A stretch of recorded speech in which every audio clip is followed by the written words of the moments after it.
in the forum. Now the pregame presentation. Listen to the crowd.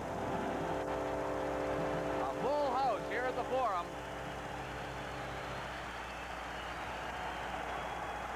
It's standing room only, and I noticed that all the standing room crowd were all in the building and in their places before the warm-up even began. Terry Fox. Des millions de personnes au travers le Canada ont couru aujourd'hui afin d'amasser des sommes d'argent qui iront à la recherche sur le cancer. L'artiste canadien de renommée Ken Danby a peint une œuvre à la mémoire de Terry Fox, œuvre qu'il remet ce soir à son Excellence, le gouverneur général du Canada, M. Edward Schreier, qui recevra l'original de la part de tous les Canadiens. Ladies and gentlemen, today millions of people across Canada honor the memory of a great Canadian, Terry Fox, by running to raise funds for cancer research.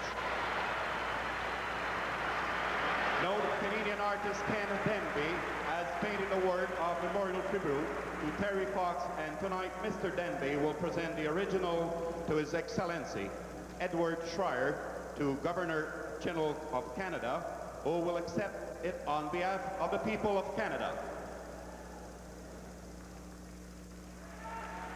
Presentation of a fine trophy, at least painting by Ken Danby, the Guelph, Ontario artist. There it is, commemorative of Terry Fox Day.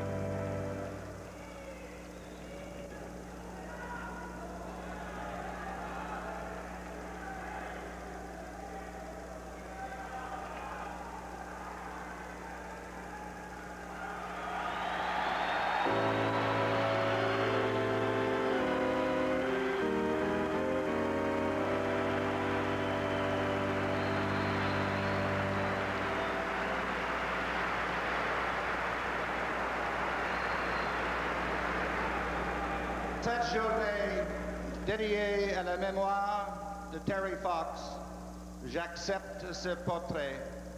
Je le fais au nom de tous les Canadiens qui, depuis longtemps, sont très fiers de ce jeune et grand Canadien. In the name of all Canadians, I accept this portrait painted by artist Ken Danby, and take this opportunity to say on behalf of Canadians everywhere, thank you very much for this painting. The painting will be hung in Rideau Hall in Ottawa.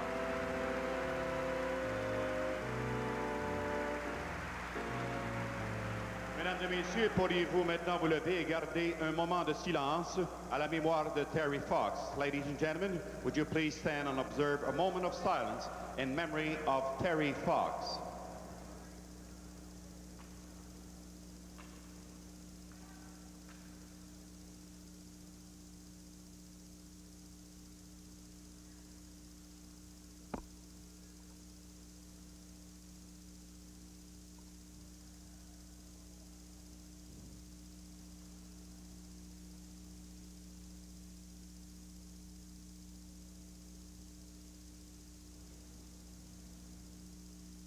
Mesdames et messieurs, pourriez-vous demeurer debout pendant que M.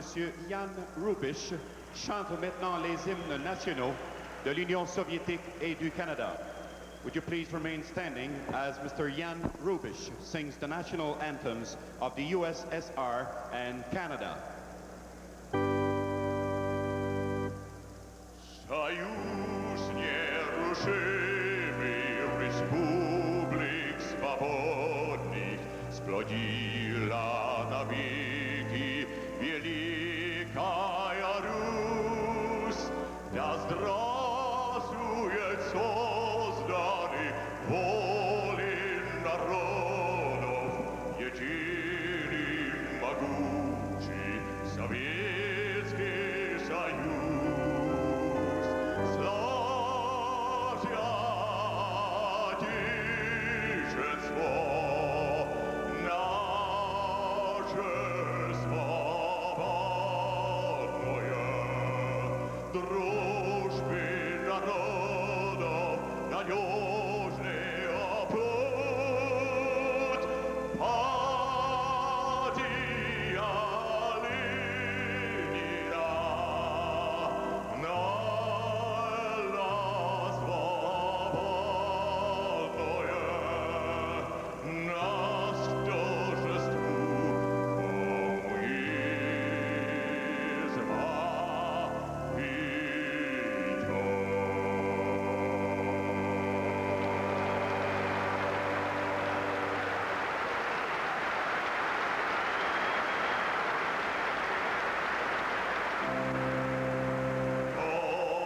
Canada, terre de nos aïeux, ton front de fleurs glorieux, à ton bras c'est porté l'épée, il s'est porté la croix. Ton histoire est une épopée de plus brillants exploits. God keep our land glorious and free. Oh, Canada, we stand on guard for thee. Oh, Canada, we stand on guard for thee.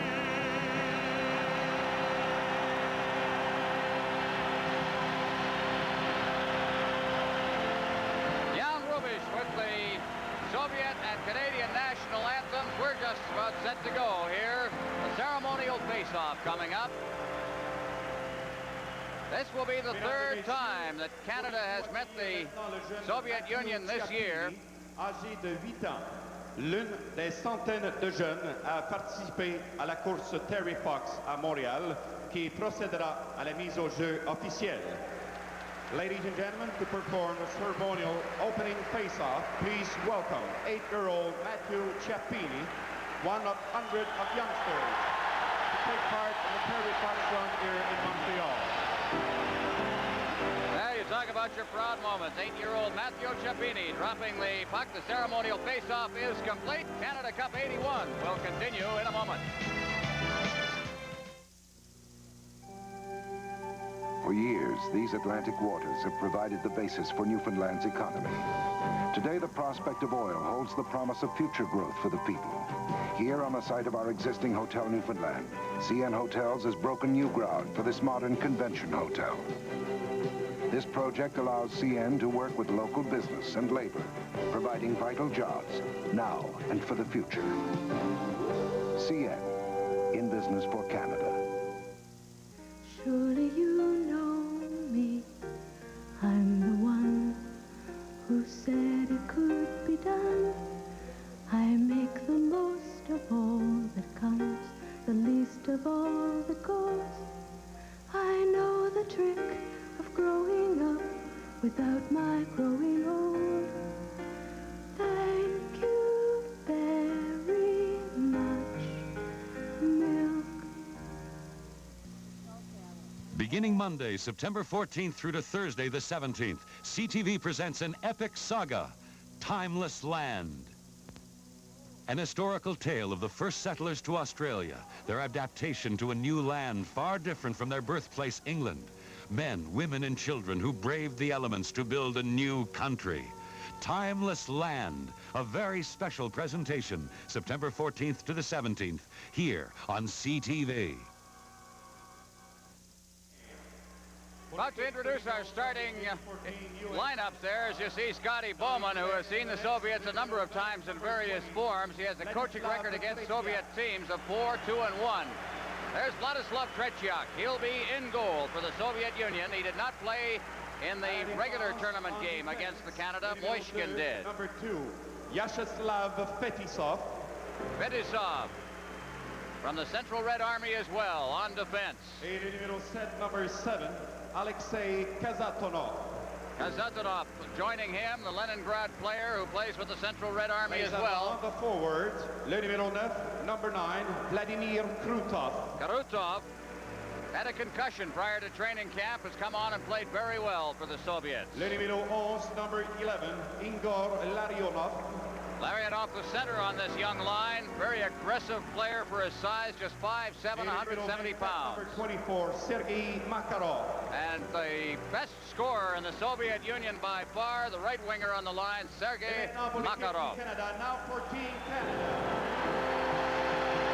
Well, they're going to stand again here at the Forum to cheer the starting six for Team Canada. In the nets, le numéro 1, number 1, Mike Leon.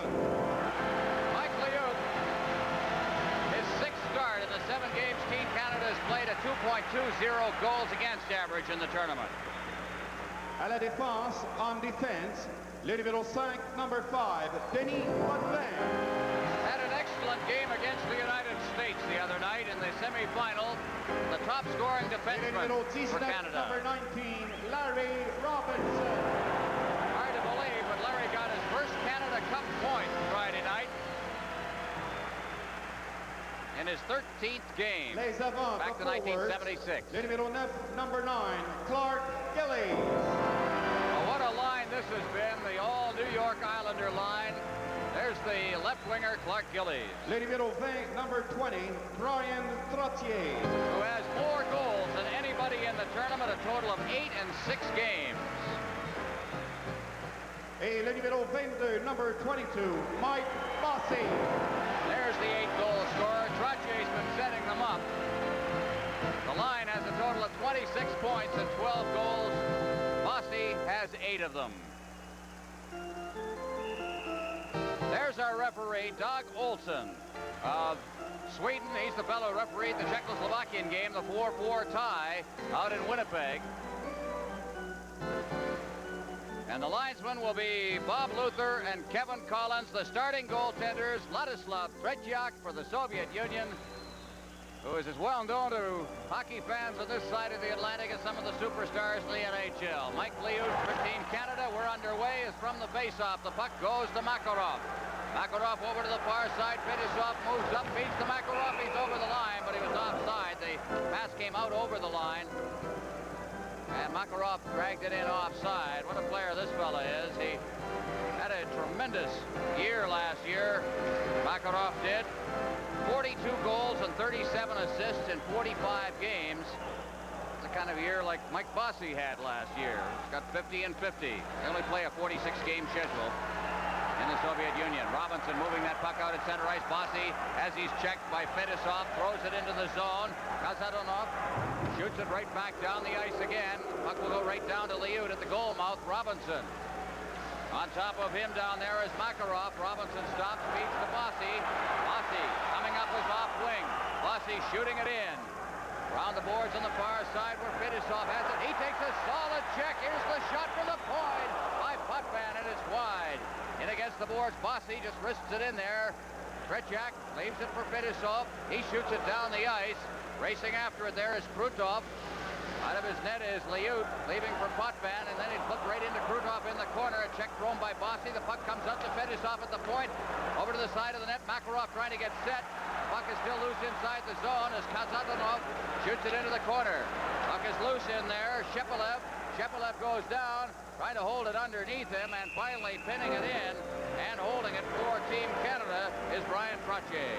Well, Brian Trottier wisely held it when he had a little difficulty. Team Canada had a little difficulty getting it out of the zone. They were out there almost a minute and 20 seconds, and in a hockey game like this, I'm sure Scotty Bowman is saying, especially at the beginning of the hockey game, you can't stay out there too long. If you're out there too long, we're going to get tired. We're not going to have enough left late in the hockey game. You want to make those changes about every 35 or 40 seconds early in the contest. On the face-off now, out to Gretzky at center ice. Big line for Team Canada. It's Gretzky, Lafleur, Dion. Still in the center ice area. Shalamov threw it right onto Dion. Sticker was breaking in on the play, and Dion carries it into the corner. Lafleur trying to cover up. They'll hold it in there. They'll try to be cautious on the play. Gretzky digs in after it. Puck is loose. Shalamov picks it up. He shoots it to the far side. Kapustin out over center ice. There'll be icing here as Hartsburg goes back to pick it up behind the net. And it'll be carried back into the Soviet zone. Canada Cup 81 continues in a moment. I got a great deal from Harvey's. Hey, look at that. Beautiful Canada Cup poster. Well, my friend, you can have one every time you order a double burger from Harvey's. Ski, come on. Ski, come on. Come on. A great double burger. Come on, guys. Come on. Let's go. Yeah. Come on. A great game. Come on. A beautiful Canada Cup poster when you order a double burger from Harvey's. Buy a Harvey's Double Burger and get the official 1981 Canada Cup poster. Well, the coaches are having their say early in this game. Frequent line change. Scotty made a change. So did Tikhonov. Unbelievable. This, you'd never get away with this in the National Hockey League. Scotty Bowman made 2 complete changes on the 1 stoppage of play. Dag Olsen's just standing there with his hands behind his back and let him get away with it. Be interesting a little later on to see. Scotty will make an issue of things when it suits him. Gretzky behind the net, gets it out in front, but there was nobody there, and Trostetsky at center ice, checked from behind by Lafleur. Racing in after it, back there is Bork. Bork behind the net, but Trostetsky's in close as well. He touched it and hopped over the glass. We called for a face-off in the Team Canada end. And of course, that's one thing that Scotty Bowman is very, very good at, you know. He utilizes when he's coaching his personnel very, very well. I'm sure that he's thought out this game well in advance. He knows who he wants to try and get against certain lines of the Soviet Union, and he's going to get them there. Take a look at the goal scoring in the tournament. No, those are not only Team Canada players that were showing up there. That is the overall scoring in the tournament. The top 5 are members of Team Canada. Gretzky, Lafleur right up there on top. Trottier, Bossy, so on down the list. One thing that Canada has shown is a penchant for scoring goals here. As the puck is cleared around the glass and out to center ice. Scotty Bowman made another change, and Goring's out there with Duguay and Gainey now. Puck is cleared down the ice. We'll have another icing as Engblom goes back behind the net to touch it and back into the Soviet end for another face-off. While they're like 2 heavyweights feeling one another out in the first round, nobody wants to really take the bull by the horns and commit themselves, and twice the Soviets, in trying to throw that long pass, have been guilty of icing the puck. They're trying to get that long breakaway pass, but they're trying to be a little too cautious in their own zone before they have it. Face off to Tretiak's right. Goring to take the draw. Against Golikov from the face-off. Engblom moves in. The puck is off a leg. Trostetsky trying to get it out to the point. He does, but is kept in by Beck. Cleared around the boards. Duguay in against the boards. Engblom moving in now, getting set. He's hooked from behind, rolls it in front. But it was stopped by the stick of Trostetsky. Now he clears it to the side of the net. Vilialetdinov. Beck moves in. The puck is loose deep in the zone. Trostetsky right in front of the net. Now out to the blue line and sending it to center ice is Golikov. Hard check out there as it's hammered off the boards. Gimayev. Vilialetdinov back in his own zone. Beck, and it cleared 2 lines. Trostetsky was heading for the bench, put his stick to it. A 2-line pass and back into Soviet territory for the face-off. There's the comparison of the 2 teams. Canada scored 12 more goals in this tournament. I can't remember any tournament involving Canada and the Soviet Union where Canada has outscored the Soviets. Even 1972, I don't believe, in the 8-game series, the Soviet-Canada initial NHL confrontation. Potvin. But that's an indication of the kind of team that Scotty Bowman has put together. Here's Skvortsov. He's checked by Middleton. The defenseman falls. Kazatonov there. Kazatonov now clearing it around the boards on the far side. It's Komutov to the blue line, not out. Potvin, he throws, gets checked in there by Komutov. It's deep in the zone. Fetisov along the boards. Gare nearly knocked that down, but here comes the Soviet Union at center ice. Skvortsov over the blue line. He clears it in front. Players go down. Gare clears it ahead for Middleton. He tried to check it out to center ice. Linsman coming across ice. He's at center. Linsman's over the line. Linsman getting set against the boards. He's got the point man Robinson, and he drifted it wide. It bounces against the boards on the far side. Komutov. Komutov is center ice. Komutov now finally gets the pass away. Over the line comes Shlukhtov, and he shoots it up over the glass. Another face-off, this time in the Team Canada end. Well, the Prime Minister of our country on hand to watch this game. Directly in front of him, Irving Grundman, President, Managing Director of the Montreal Canadiens, and part of the management team of Team Canada. As you look at Mike Liut. Liut got a rest in the first Soviet game. Don Edwards sharpened up in that game. Liut Hughes still looking for his first shot in this game. You like to get that shot early if you can. Try and get in the game. Now over on the far side, Krutov shooting it in. Trottier behind his own net. Gillies had deflected away from Gillies. Controlled inside the zone. Hartsburg overskated it. Bork's checked on the play.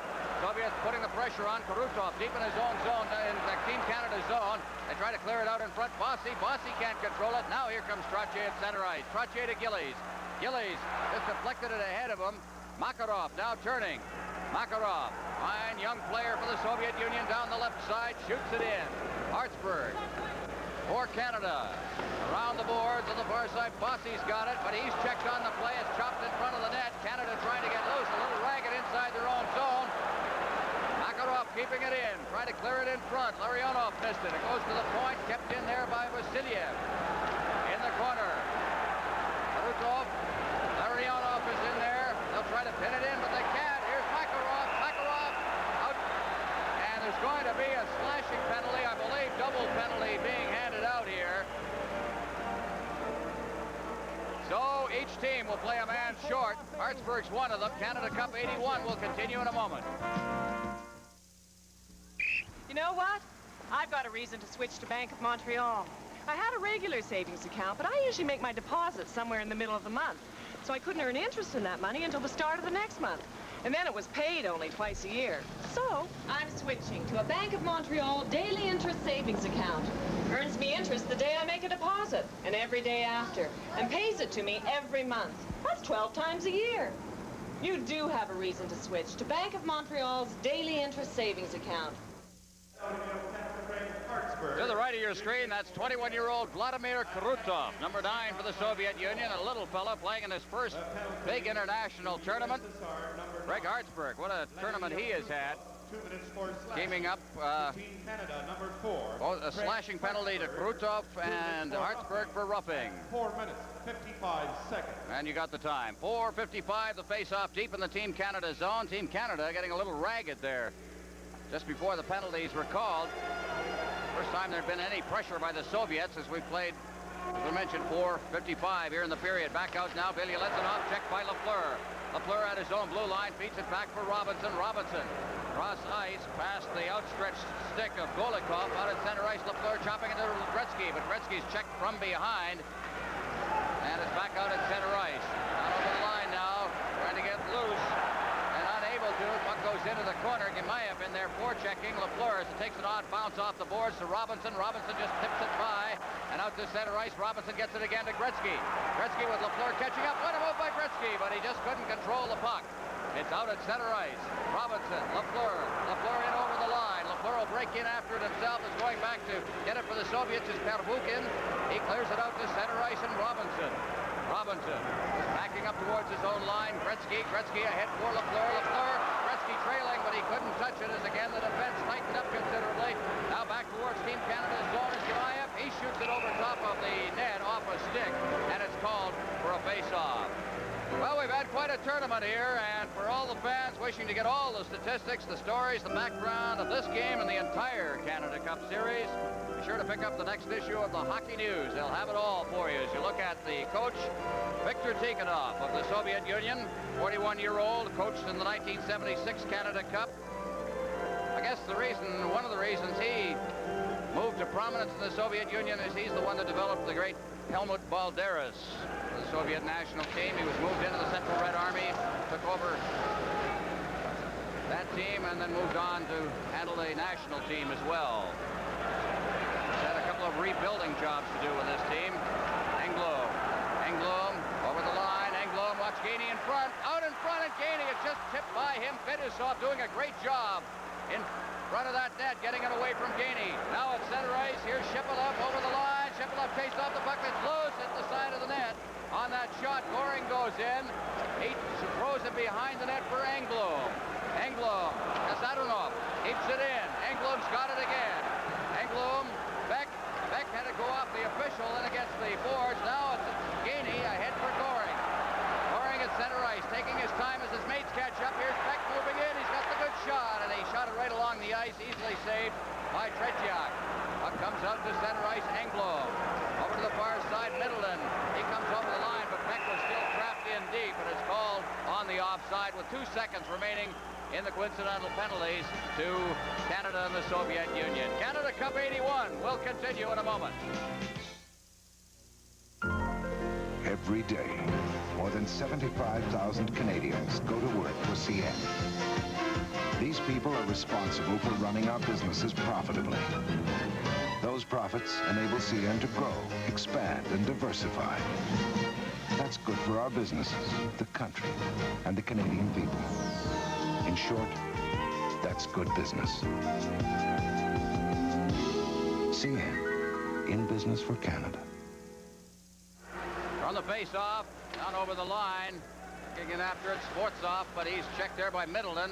Bork covers up behind the net for Hartsburg to the far boards for Gare.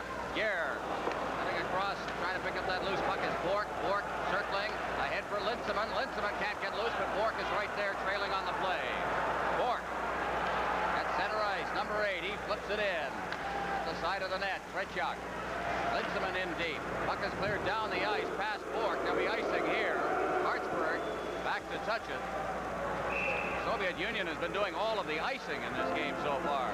Well, as we mentioned before, that's what they're trying to do. They're trying to get that long pass to spring somebody away, and if the pass goes astray, well, oftentimes it is an icing call, but they're looking for that long pass from inside their own zone, which is not really atypical from what the Soviets like to do. They like to get that long pass, spring somebody loose, and break the game open early.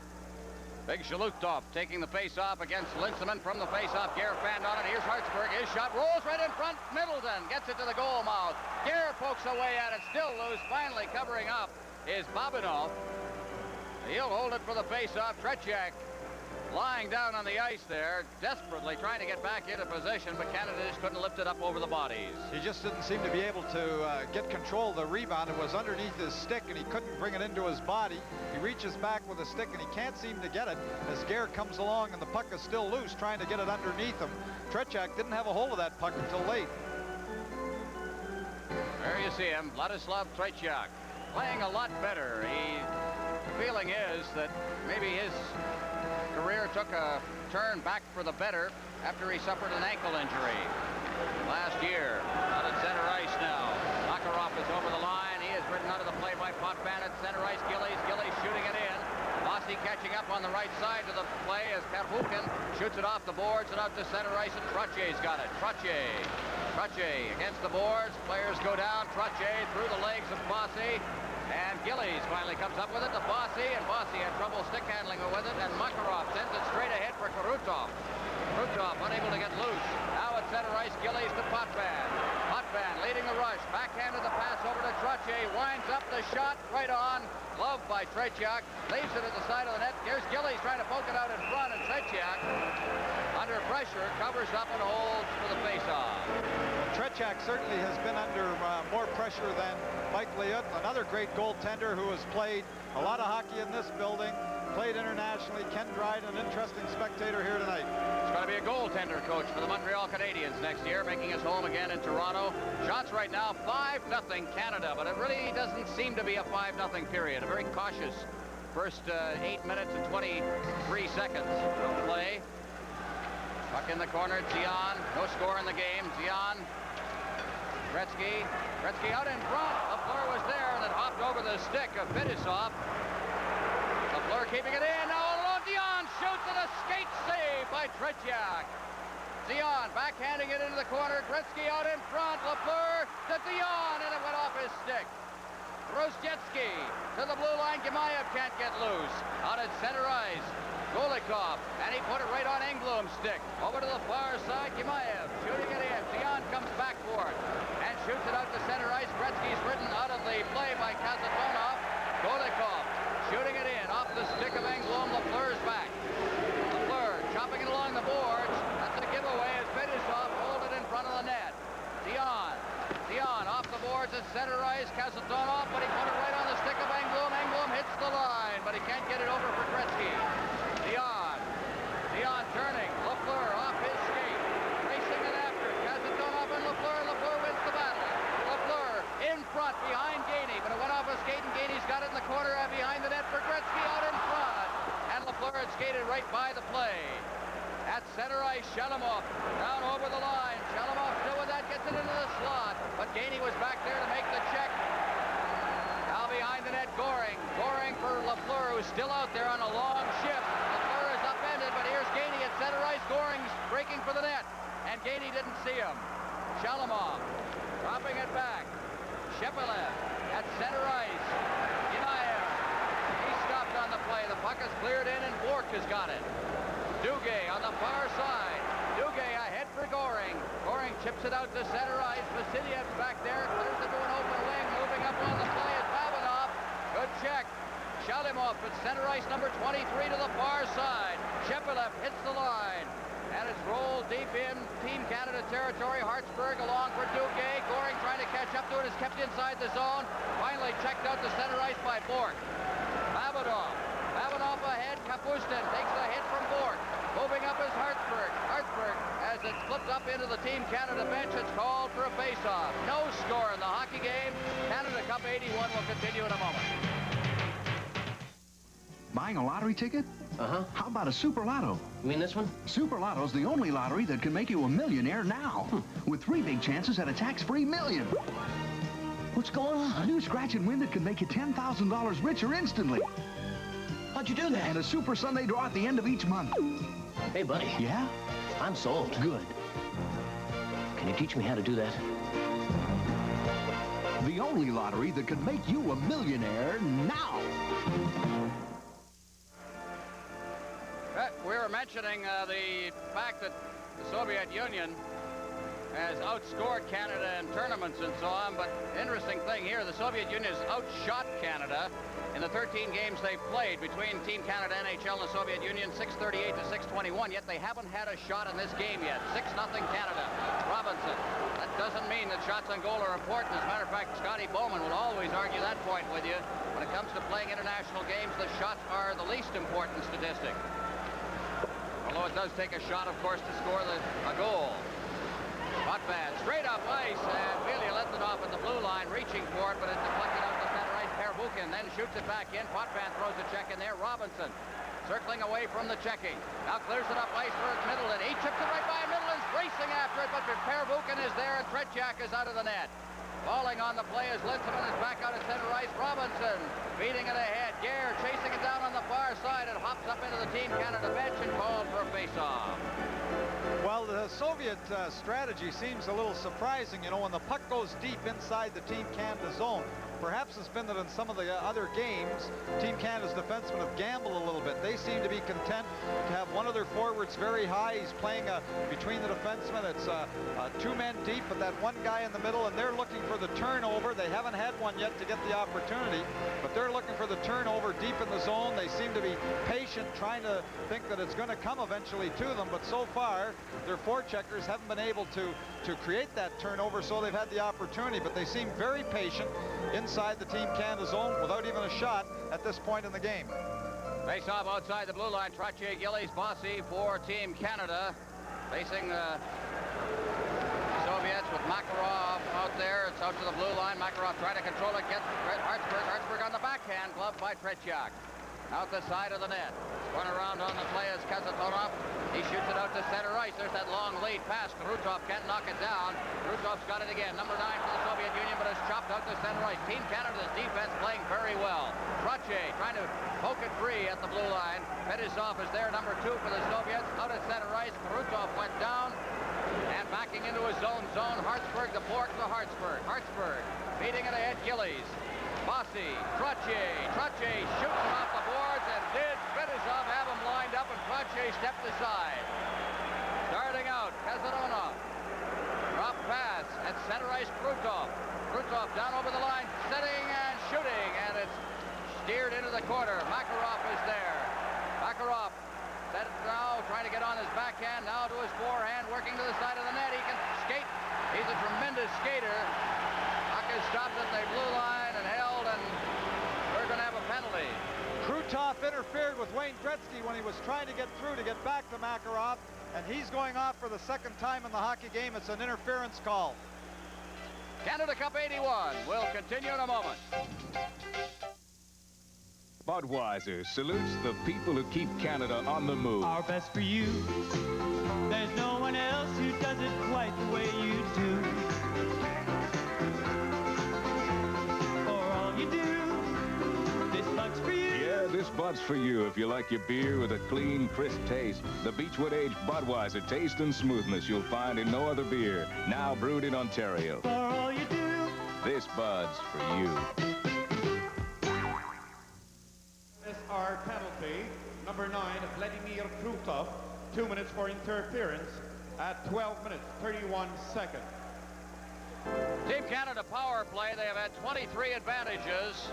3 goals they've scored. Not a great percentage. They have had some pretty awful power plays, may I say, in this tournament. They've seen them not really move the puck the way you would expect as Middleton gets the pass breaking into the net. He shoots it, and he rolled it by the far side as he was under pressure from the defense. That was Big Vasiliev in there. Now out in front, here's Lafleur. His shot, and it hit the shoulder of Tretiak. Middleton going after it against the boards. Jammed in there. Sportsov moving in. Middleton in the middle of Lafleur. And he is checked from behind by Bobinov. Cleared to the blue line. Dion and Middleton. Lafleur reaching for it. He's got it against the boards. Lafleur in behind the net. Middleton. Lafleur cutting in front. Now behind the net, Gretzky. Gretzky with Middleton trying to reach out in front. Look at Vasiliev. Hold him back. Down goes Dion in front of the net, and the puck is cleared out to center ice. And Potvin back inside his own blue line. Potvin ahead for Gillies. Over the line. Gillies dropping it back. Dion. He can't reach it. Trying to break loose on the play with Shepelev. Now down over the line comes Shlukov. Shlukov getting set in front of the net, and he shot it wide. There'll be a penalty called against Team Canada. And that'll even it out. 51 seconds remaining in the penalty to Krutov. Dion was called for holding as the Soviet player tried to break loose down the side boards, but you were mentioning, Ron, about Team Canada's power play. You know, that's one part of the game that you have to work together a long time about, and the Soviets have an advantage that way, and that their team has played longer together. You know, the offense, working together with the specialists on the power play and on the penalty killing, is a lot tougher than other parts of your game. That penalty caused by a bad, weak pass back to the point, and Dion had to do the holding just to prevent a breakaway. Team Canada penalty to number 16, Marcel Dion, 2 minutes for holding at 13 minutes, 40 seconds.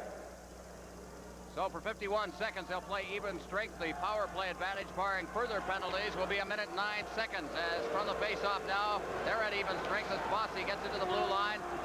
I'll give you the statistics on the Soviet power play, and it's certainly a contrast as Bossy goes over the line and went flying over top of Ilya Litvinov. Now on the far side, Shepelev at center ice. Pervukin over the line. Pervukin trying to set it up in front of the net. Into the corner he goes. Hartsburg's there. Also Trottier. And they hold it in, and it's called for a face-off with 23 seconds remaining in the Krutov penalty. 10 goals and 27 advantages for the Soviets. That's 37% as compared with just 13%. There's the shots on goal. As I say, it doesn't really tell you a good story, a story of this period. Territorially, Canada has had a little more of the edge down at that end, and they're letting the shots go. The Soviets are looking for that big break. Well, of course, the thing that makes you get away from that cautious type of play is if Team Canada were to score a goal here early, well, then, of course, they've got to open up and do some other things, and perhaps that's the best thing that can happen for Canada is to get that first goal. There's Bob Gainey. Penalty killer extraordinaire in the foreground, Makarov. Goal scorer extraordinaire. Here's Robinson. Straight ahead for Goring. Goring will circle back. They're still playing at even strength with 12 seconds remaining in the Krutov penalty. Goring to the line. Gainey straddling the line. And Goring just takes it right back to center ice. Robinson back in his own zone. Rattles it off the boards and down the ice. Here's the race for it. Goring going in. Gainey's cutting for the area in front of the net. He tried to get it back to Gainey. Gainey in deep. Canada now playing a man short with 1 minute remaining in the penalty. Down behind the net. Krutov just under the penalty box. Picks it up in the corner. He'll take it behind the net. Krutov out to center ice. The pass ahead for Kasatonov. He's stopped by Goring. Kasatonov to the far side. It's cleared in over the line. Robinson after it. Rattles it off the boards and down the ice. Team Canada will make a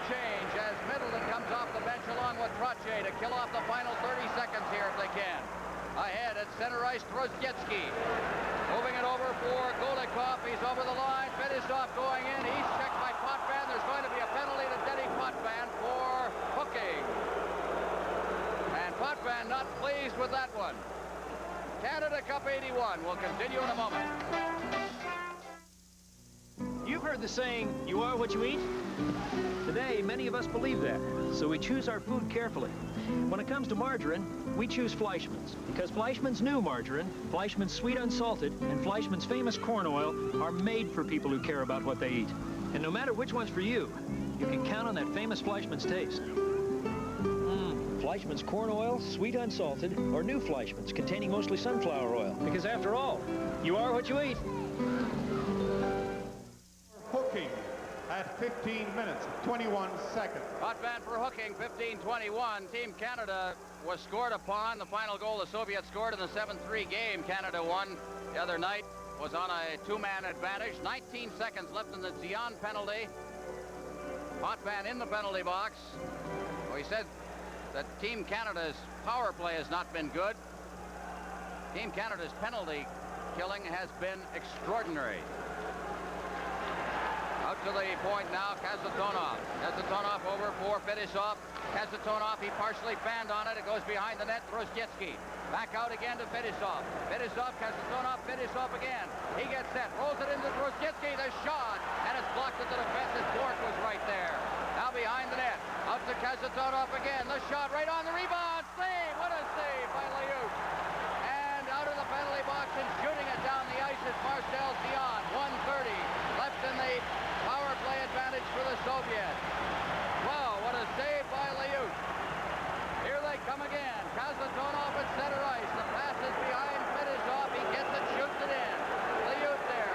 Liut, listen to the crowd as it's cleared out over center ice and Goring goes down after it. Tretiak out of his net. Fetisov on the far side. Fetisov circling away from Goring's check. Gainey's in deep. 1:01 remaining in the penalty. Shepelev comes to the line. Shepelev, Trozgetsky, his shot is kicked away. In against the boards, Gainey slams in there against Shepelev. Now Robinson battling for it. Around behind the net, Beck with room and a hole to pick, and he shoots it down the ice. Team Canada changing. Trottier out there with Middleton. Now behind the net, Fetisov. Starting out, feeds it off on the right side to Shepelev. Shepelev puts it right on Trottier's stick, and he shoots it back in. 26 seconds remaining in the power play. Fetisov off the boards at center ice, Robinson. Robinson just turning under pressure, being pinned in against the boards by Kapustin, and he's held in front of the Team Canada bench with 17 seconds left in the Potvin penalty. Terrific penalty killing, but backed up by two excellent saves by Mike Liut. You've got great penalty killing, but you need that man to come up with that big save when you need it, especially when you're shorthanded, and he did. Mike Liut came up with two great ones.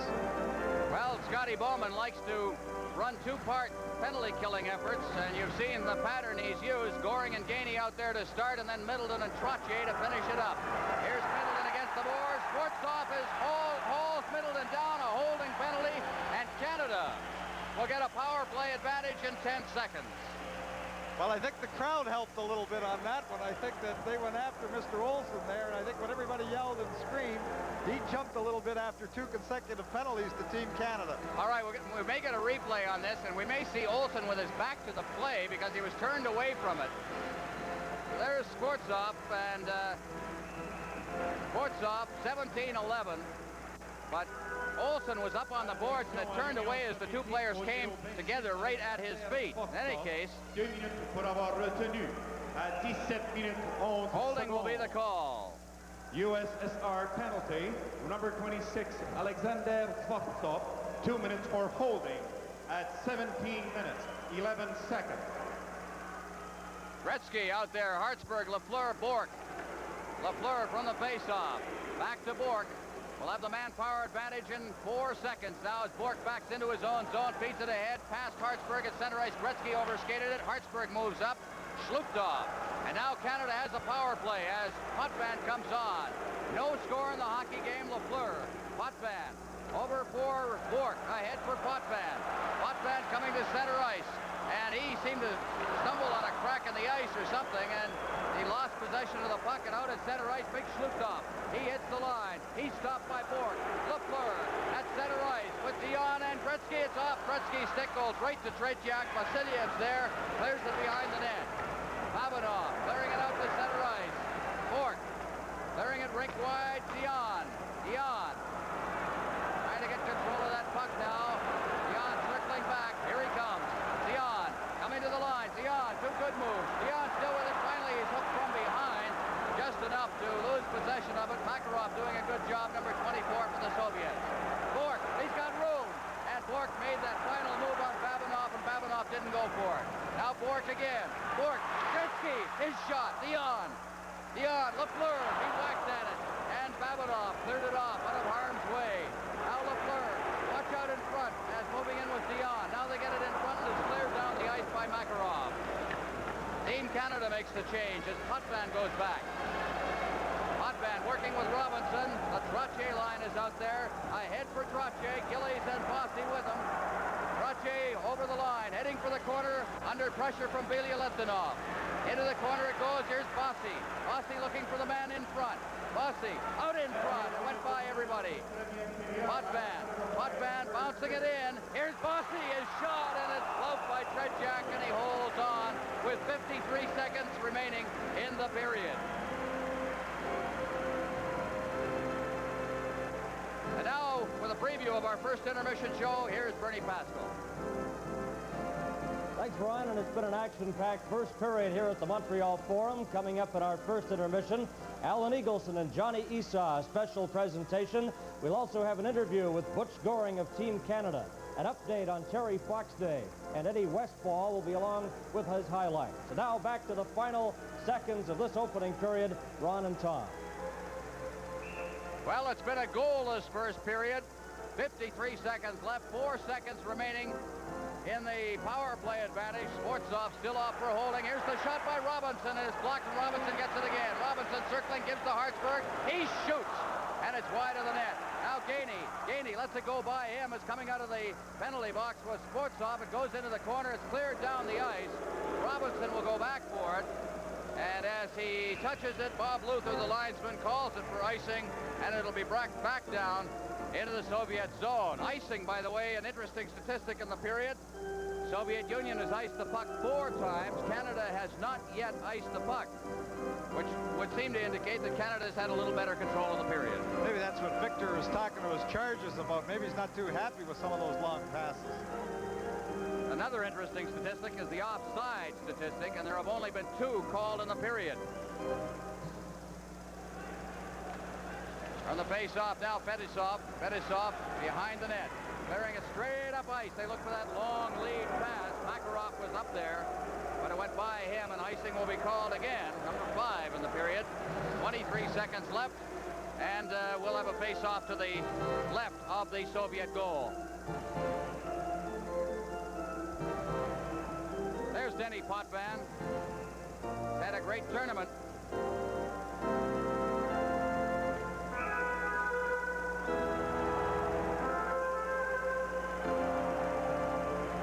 Now Gretzky is this final face-off. Could be an important one with 23 seconds left. Want to get control, get that one last flurry. Shots on goal in the period. Now 11-4 for Canada. But there's no score. Now Dion as Gretzky's chased out of the face-off circle. And they realign themselves, and from the face-off, Lafleur out to Potvin. He's got the shot. It's right on. It's blocked by Tretiak. Reaching and grabbing it out of midair. Smart play on the draw where it was just tipped to the free man on the side. And you see Guy Lafleur putting the puck back. And of course, Denny Potvin has that long, low shot, and he had it right on the net. But Guy Lafleur making the good play. He was uncovered against the boards. The tap went to him. He put it back to Potvin and then went to the net looking for that rebound or the extra opportunity. See the importance of grabbing that rebound with 3 Team Canada players right in front of the Soviet goal. Dion will take the draw again. From the face-off, Lafleur back to the point. Robinson set, blocked at the point as he got the shot away by Krutov. Robinson batting it away, but Krutov moving in with 10 seconds left in the period. Gretzky moves in as well, and Gretzky starts out. Gretzky with 4 seconds left. He'll take a long drifting shot, and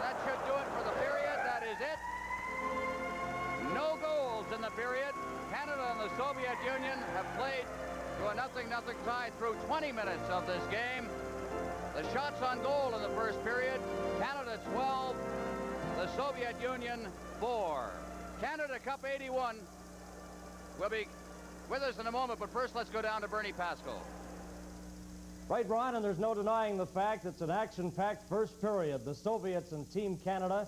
And with us right now, we have the Vice President Sports, CTV, Johnny Esau, to make a special presentation. John? Thank you very much, Bertie. Well, you know, I can remember back in 1969 when it looked like international hockey was over. From that point to this point where we're seeing the greatest hockey in the world and all those years in between, it could only happen because one man saw it dying in '69. He personally made it happen. It could not have happened with the National Hockey League, with anybody else, except for the perseverance of Al Eagleson. Now, on behalf of CTV and TVA, I went over to Ostranders and said, now what is there that Al Eagleson doesn't have?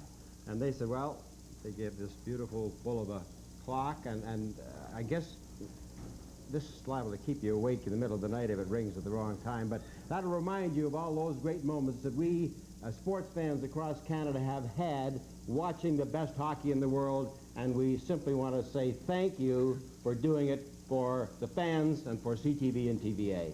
John, that's terrific, and the thanks are mine because I've enjoyed every minute of it.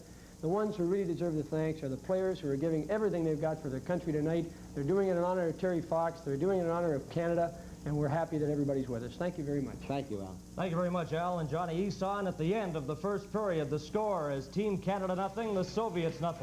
We'll be back with the first intermission in just a moment. If you think all radial tires are the same, think again. This is the Firestone 721 Fuel Fighter Radial, a superb combination of traction and smooth, dependable performance. And inside, the backbone of 721 technology. 7 steel filaments wrapped around 2, then bound together by 1 more. The 721 Fuel Fighter is the safest, most advanced original equipment tire in our history. Since 721 quality is a choice of major new car manufacturers, make it your choice. Only Firestone has it. There's only one Fred Fletcher. He's a welder. He loves working with kids. But he has a family to look after. That's why he has his own life insurance plan. His London Life representative helped make that plan just as individual as he is. We have a trophy for you, Mr. Fletcher. You're the greatest. And a London Life representative can do the same for you. Of course, your plan may not be like Fred's. But then at London Life, every life is something special. I hate this kind of work. Don't let me rush anything, okay? I get paid extra for breaking and entering. I believe you gentlemen are under arrest. So this is what it's like to be a private detective. I only wish I knew which side you were on. Freewheeling, hard driving. That's Simon and Simon, 2 good-looking brothers who have no trouble at all finding all the explosive cases they need. So, if it's adventure you want,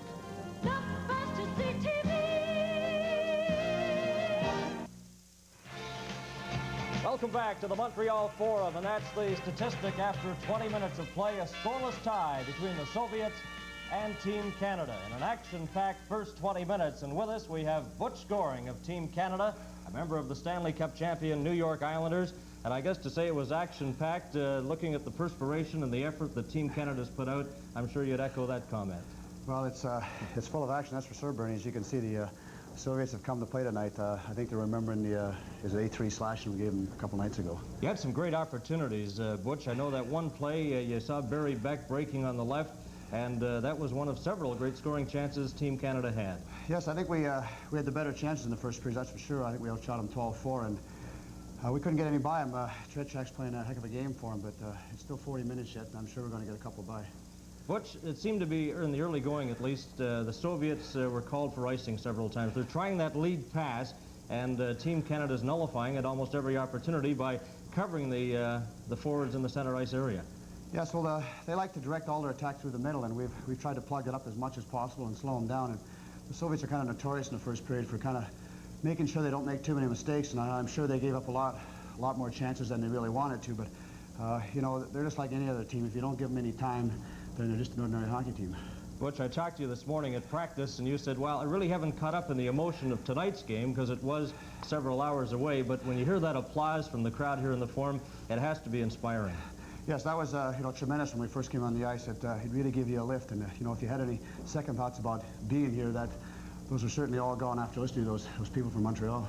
Okay, what do you have to do now to get sort of control of this game? Tretiak has been outstanding. You have to break that armor. Yeah, we need the first goal to get things going in our direction. The Soviets are playing kind of a kiddie by the door, and they're looking for us to make a mistake and get a one-goal lead. And I think it's just crucial that we get the first goal. And if we get the first goal, then they got to open up, and they don't have the goal scorers we got. So if we can get the first one, we could get 2 or 3. Well, Team Canada into the championship game, averaging 6 goals a game. The Soviets had that power play, but you had some great penalty killing out, and I guess you've just got to stay on top of them. Yeah, that's for sure. They move it around good, but when you kill penalties all year, it's the same thing. If you can stay on the offensive team and not give them any time, then it's very, very tough. They like to get that one good scoring chance, and we're just trying to make them do things they don't want to do, and so far we've been fairly successful. So if our power play can be better than their power play, then we'll win the hockey game.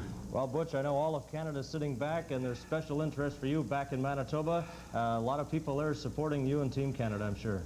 Well, I know that we've got a lot of fans back there, and like I said, there's people all over Canada, all over the United States, and we play hockey in the United States too. So I know they're all cheering for us to beat the Soviet team, and so we're just giving it our best shot, and hopefully our best shot will be the best. Okay, Butch, congratulations. Keep up the good work, and I know Team Canada will come out flying in period number 2, as you did in the first period. Butch Goring, our guest, and Canada Cup 81 will continue in a moment.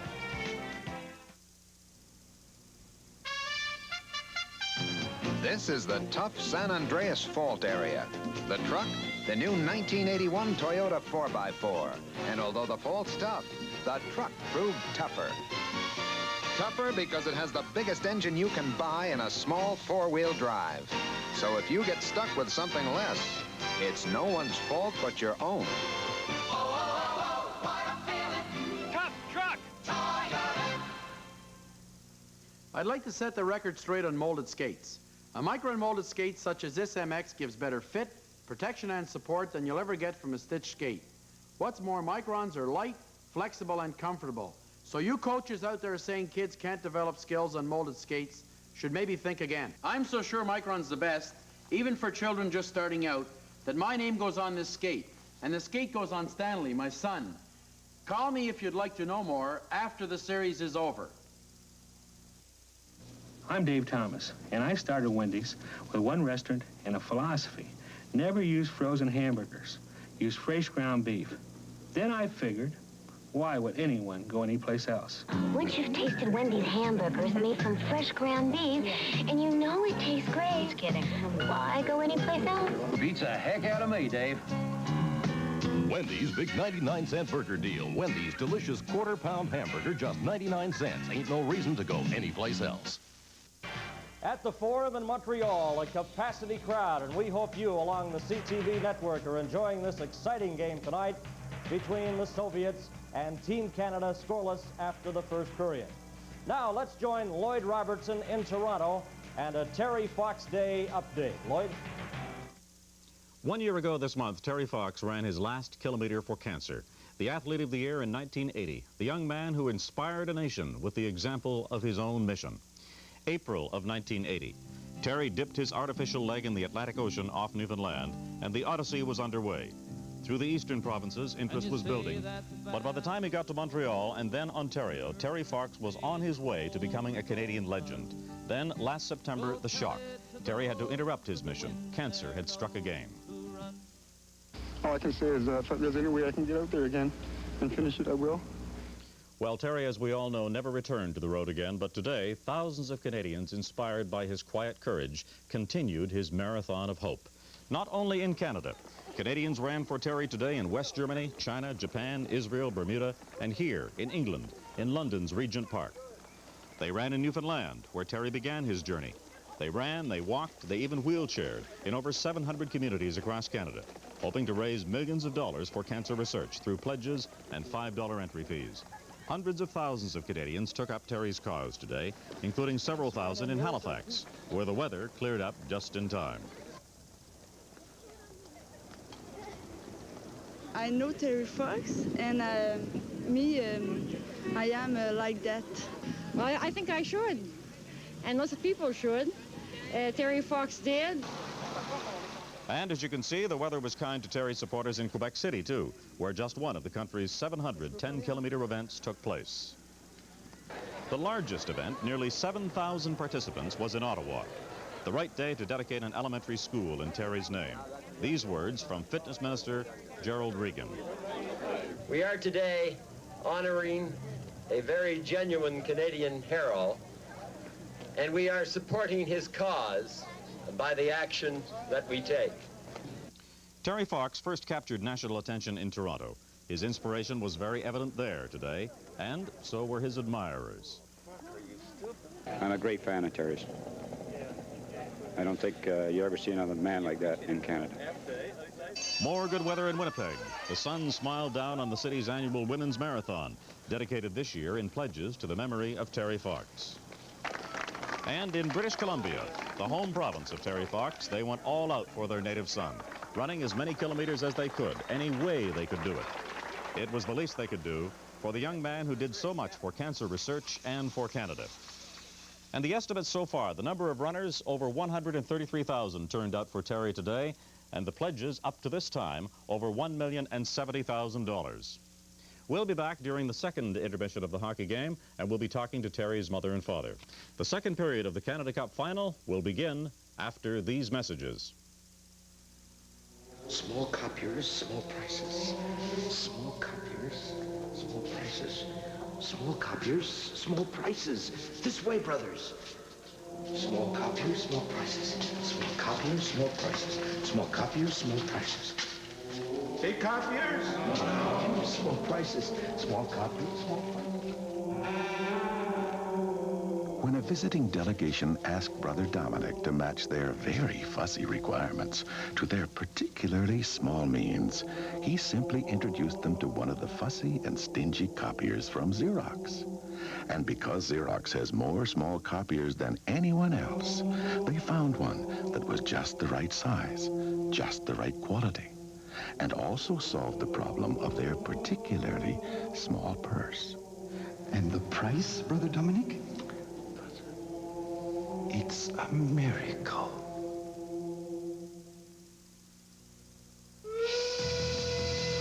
I love Fridays. I love Fridays. I love Fridays. My provincial ticket gives me an instant chance at $5,000, plus 5 Friday draws for $500,000. That's why. I love Fridays. And you love Fridays. In the provincial weekly lottery, love Fridays. At the Forum in Montreal, a scoreless tie between Team Canada and the Soviet Union after the first period.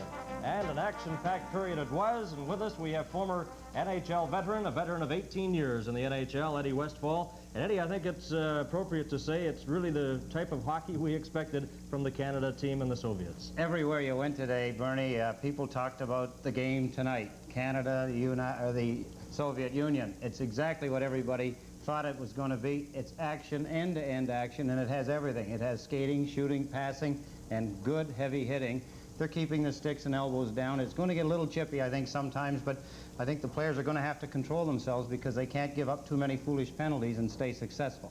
Well, I know in earlier conversations with yourself and Tom Watt, it was mentioned that goaltending could be the key, and Tretiak, although Michael Hewitt wasn't tested all that much, he made a couple of good saves, but Tretiak was, well, the Tretiak we know. No question, Bernie. Our highlight package tonight, obviously, no goals. We've got lots of action, and it started off right at the beginning. Watch Brian Trottier on Vetislav Fetsov. Boom, Trottier lets them know that they're out to hit and hit hard. Then Canada keeps on coming. Good scoring chance. Watch Engblom here as he circles Fetsov. Good pass. There's Gainey.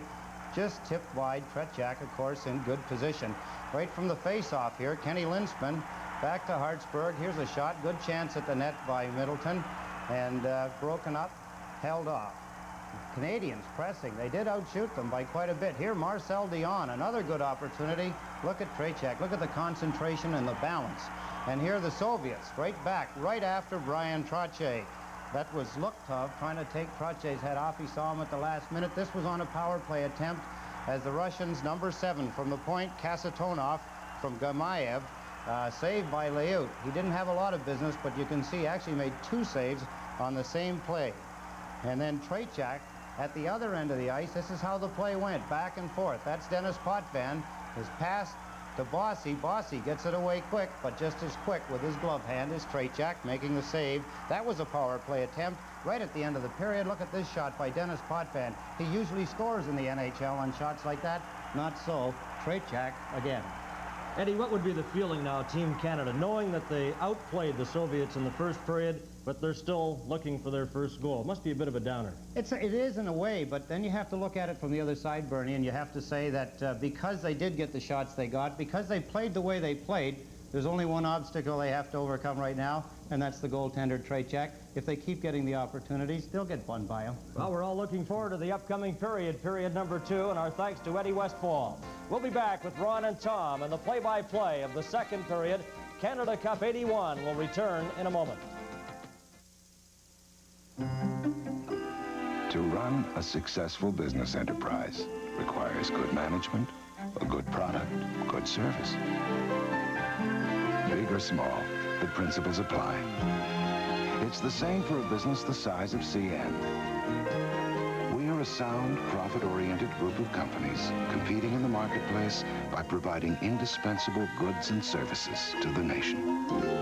CN, in business for Canada.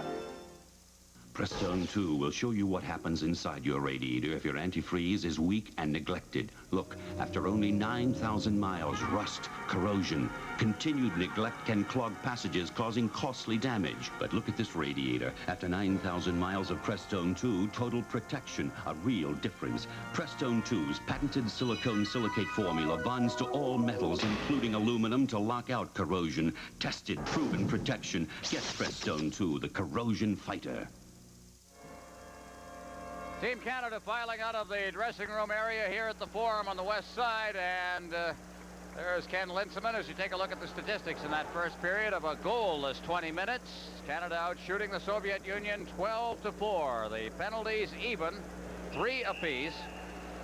Canada seemed to have the edge, but they just weren't getting the good hard shot. The attendance here at the Forum, 17,033 to watch this game, and it's an excited crowd who come to see Team Canada defend its Canada Cup championship. The shots on goal in that period, as we mentioned, 12-4. Mike Bossy had 3 of the 12 shots. Rick Middleton had 2. Everybody else with 1. The 4 shots, Kazatonov, Kimeyev, Krutov, and Rozdetsky for the Soviet Union. And Canada will be sending the Trottier line out along with Robinson and Potvin.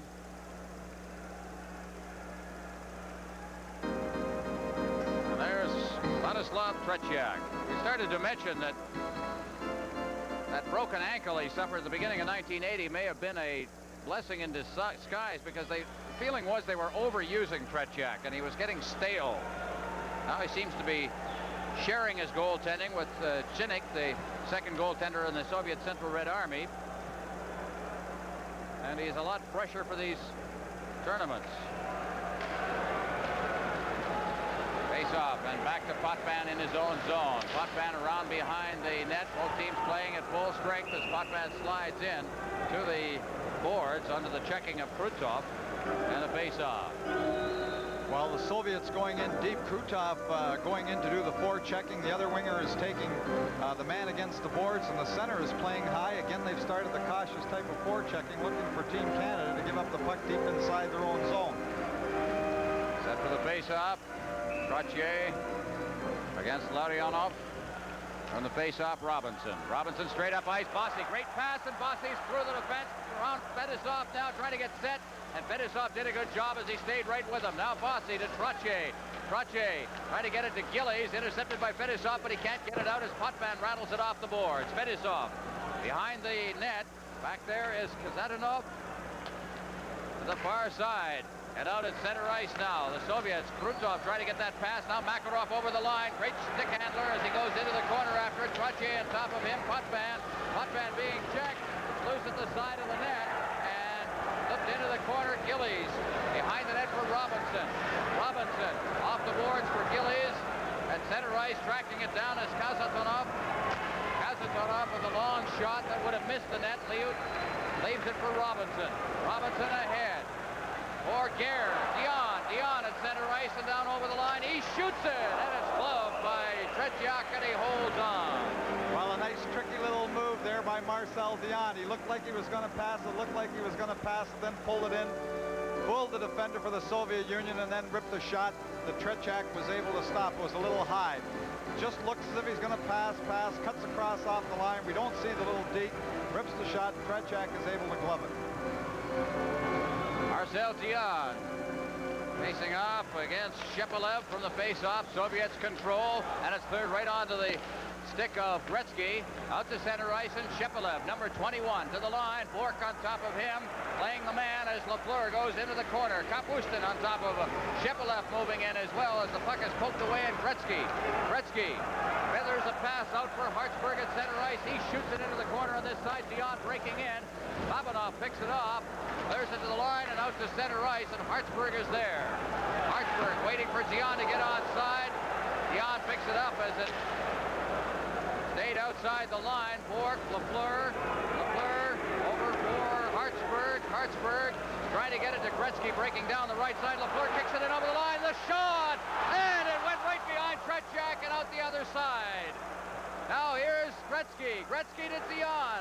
Dion in for Gretzky, and Gretzky slid it across for Lafleur, who missed it. Now at center ice, it's Shalimov. Shalimov over the line. Shalimov tied up at the defense, and here comes Gretzky along with Duguay. Gretzky to the line. Gretzky trying to get it in front. Hartsburg in deep as well. Gainey picks it up at center ice, and he cleared it in with Hartsburg still trapped in there, and it's called on the offside. Well, Tretiak seemed to have trouble with his glove on that shot. The shot came, he had it in his glove, it went through and out the other side. If it had just dropped behind him, it would have been the Team Canada's first goal. But Guy Lafleur just ripped that shot, and somehow, I don't know what he did. It went into his glove or out of his glove. He seemed almost to throw it behind the net, but he wasn't able to control it. At center ice now, here come the Soviets once again. Over the line is Brzezinski. He stopped. It's out at center ice again, and racing back into his own zone is Bilyaletdinov. Bilyaletdinov behind the net, starting out. He fed it blindly out over center ice. Down over the line, Gemayev out in front. The pass for Golikov. Now they try to clear it in front again. Duguay digging in against the boards after it. He's checked on the play. It's shot out to center ice. Bilyaletdinov, Brzezinski shooting it in. Beck going after it behind the net. Beck just poking it past the forechecking. Now moving in is Goring. He passes for Engblom to Gainey at center ice. Gainey with Engblom. Down over the line, Gainey stops up, rolls it in front, Goring in front, they shoot in. It's gloved by Tretiak. Oh, Tretiak with a tremendous save. Just great passing and a terrific stop by Tretiak. Bob Gainey stopped, throws it over to Butch Goring. Butch Goring's at the difficult angle, but he throws it to, of all people, Brian Engblom, the defenseman, who has moved right up and sliding across. Tretiak is able to stop it. The puck almost rolls over top of him into the net. But who would realize that Brian Engblom is up off the edge of the crease trying to convert that three-way passing play? Well, those who watch him with the Montreal Canadiens recognize him as a defensive defenseman, but once in a while he'll tramp up ice and help out. Doesn't happen a lot. Took some lessons from Serge Savard with the Canadians, who do the same thing. Gare behind the net, Middleton out in front, and there was Linsman all alone, but he couldn't get the handle on it. Fetisov ahead, Komozov over the line, Fetisov, and he hooked it wide. Moving in at the blue line is Kazatonov. It's out to the line. Now here comes Middleton with Gare, and Middleton just flips it in, and he takes a hard hit. In the corner now as things open up. Out to the blue line, Potvin. At center ice, Komotov. Middleton comes right back in as he gives it to Linsman. Middleton on the give and go, but he couldn't control it. Middleton out in front. It goes by everybody. On the far side, Sportsov. He loses it to Gare. Middleton behind the net, along with Fetisov. Cleared around the boards. On this side, Komotov. At center ice for Shalutov. Shalutov, the shot. Steered into the corner by Liut. Now out in front, it goes by everyone at center ice, Babanov. Babanov backing up. The Soviets making a change. Off the boards and past Bossy. At center ice, puck is cleared back into the Soviet zone. And backboard is Babanov. On top of him is Trottier. Puck comes to the blue line. Bossy clearing it into the corner. Great effort by Bossy. Behind the net now, Kazarunov. Gillies throws a check in there. All kinds of contact. Trottier, Bossy's out in front of the net. Trottier battling behind the net. Bossy's got the puck. Moving in his fork, and he took a shot. Now out at center ice. The speedy Makarov down over the line. Makarov looking for a man in front. Krutov couldn't hold it. Out in front of the shot, they score! Larionov got that pass. The defense got trapped down at the other end, and it paved the way to the goal. Well, what happens is the Soviets come with the late bend. You see Makarov looking for the late bend right in the slot. Krutov, as the last defender goes by him, he goes by the net, throws it back out in front of Larionov, who converts the pass. But the Team Canada got caught at the blue line, and they had the fourth man coming. We see 3 men for the Soviets in the picture, and it's the fourth man coming late in the play, Larionov, who converts the pass to score for the Soviet Union. Well, Team Canada running into a hot goaltender here, and the Soviet Union has taken the lead. Larionov will get the goal. The details in a moment is against the boards. Here's Engblom. Engblom shooting it off a leg. The Soviets come to center ice with Shepelev. Shepelev passing it for Kapustin. Shepelev covering up. Gets set in front of the net, and it's off Gretzky's leg. Gretzky to the far side for Zion. Zion trying to get it to Gretzky. It's cleared in front off the skate of Engblom and tipped out to center ice by Beck. Zion trying to feed it ahead for Vasiliev. Beck crossing center ice, shoots it in. That's Babanov off the boards. Engblom will go back into his own end for it. Out of his net is Liut to leave it for Engblom. Engblom ahead for Lafleur, up to Gretzky. Gretzky to the line, he's checked. Puck brink wide, Shalamov, he is knocked down. And it's called for a face-off. Canada Cup 81 will continue in a moment. Second by second, hour by hour, day by day, when you save at the Continental Bank, time is on your side. Because whatever type of savings account you choose, you'll earn interest on all your money every day. And no other bank can say that. Continental Bank of Canada. Bankers in action. Face-off right at center ice, the goal. Larionov, his third of the tournament from Krutov and Makarov at 4:56. From the face-off, puck bounces high in the air. Gainey battling for it along with Rostetsky against the boards. Loose at center ice, Goring trying to get it ahead for Duguay. Robinson now. Robinson straight off ice. Here's Bilyaletdinov clearing it in. Robinson straight ahead. Goring just feeds it off to the far side. Gainey trailing on the play. Now Goring in front, and Duguay took a whack at it, but he fanned on it. Circling back now is Golikov. Off to the far side at center ice. Duguay intercepts. He gets it over the line, but he's checked as he hit the line by Bilyaletdinov, and it's cleared back into Team Canada territory. Potvin off the boards at center ice for Gainey, along with Duguay. Gainey winds up. The shot hits the glass behind the net. Duguay going in after it, along with Pervukin at center ice. Potvin turns, feeds it off the stick of Goring. Duguay. Gainey moving up after it. Gainey backhanding it into the Soviet zone. Team Canada will make a change as Pervukin goes back. Pervukin. Gimayev at center ice. Gimayev circling back with Gare on top of him. Now feeds it back into the Soviet end where Bilyaletdinov has got it. Cleared to the far side. Bilyaletdinov behind his own net. Fetisov ahead now to big Shlutov at center ice. Over the line come the Soviets. Shlutov gets that drop pass, rolls it in front, and it's deflected into the corner. Fetisov, Gare, now on the far side, Skvortsov. Hartsburg, he's checked on the play. Big Skvortsov now out to the blue line. Here's Fetisov. His shot is blocked. Went off the ankle of Gare. He seems to be favoring it a bit as the puck is cleared out over center ice. Fetisov goes back down into his own zone. Fetisov at center ice. The Soviets moving the puck well now. Shlutov in over the line. Shlutov with a shot. Down goes Liut. He's got it underneath him and holds for a face-off. Canada Cup 81 will continue in a moment. Buying a lottery ticket? Uh-huh. How about a Super Lotto? You mean this one? Super Lotto's the only lottery that can make you a millionaire now. With 3 big chances at a tax-free million. What's going on? A new scratch and win that can make you $10,000 richer instantly. How'd you do that? And a Super Sunday draw at the end of each month. Hey, buddy. Yeah? I'm sold. Good. Can you teach me how to do that? The only lottery that can make you a millionaire now.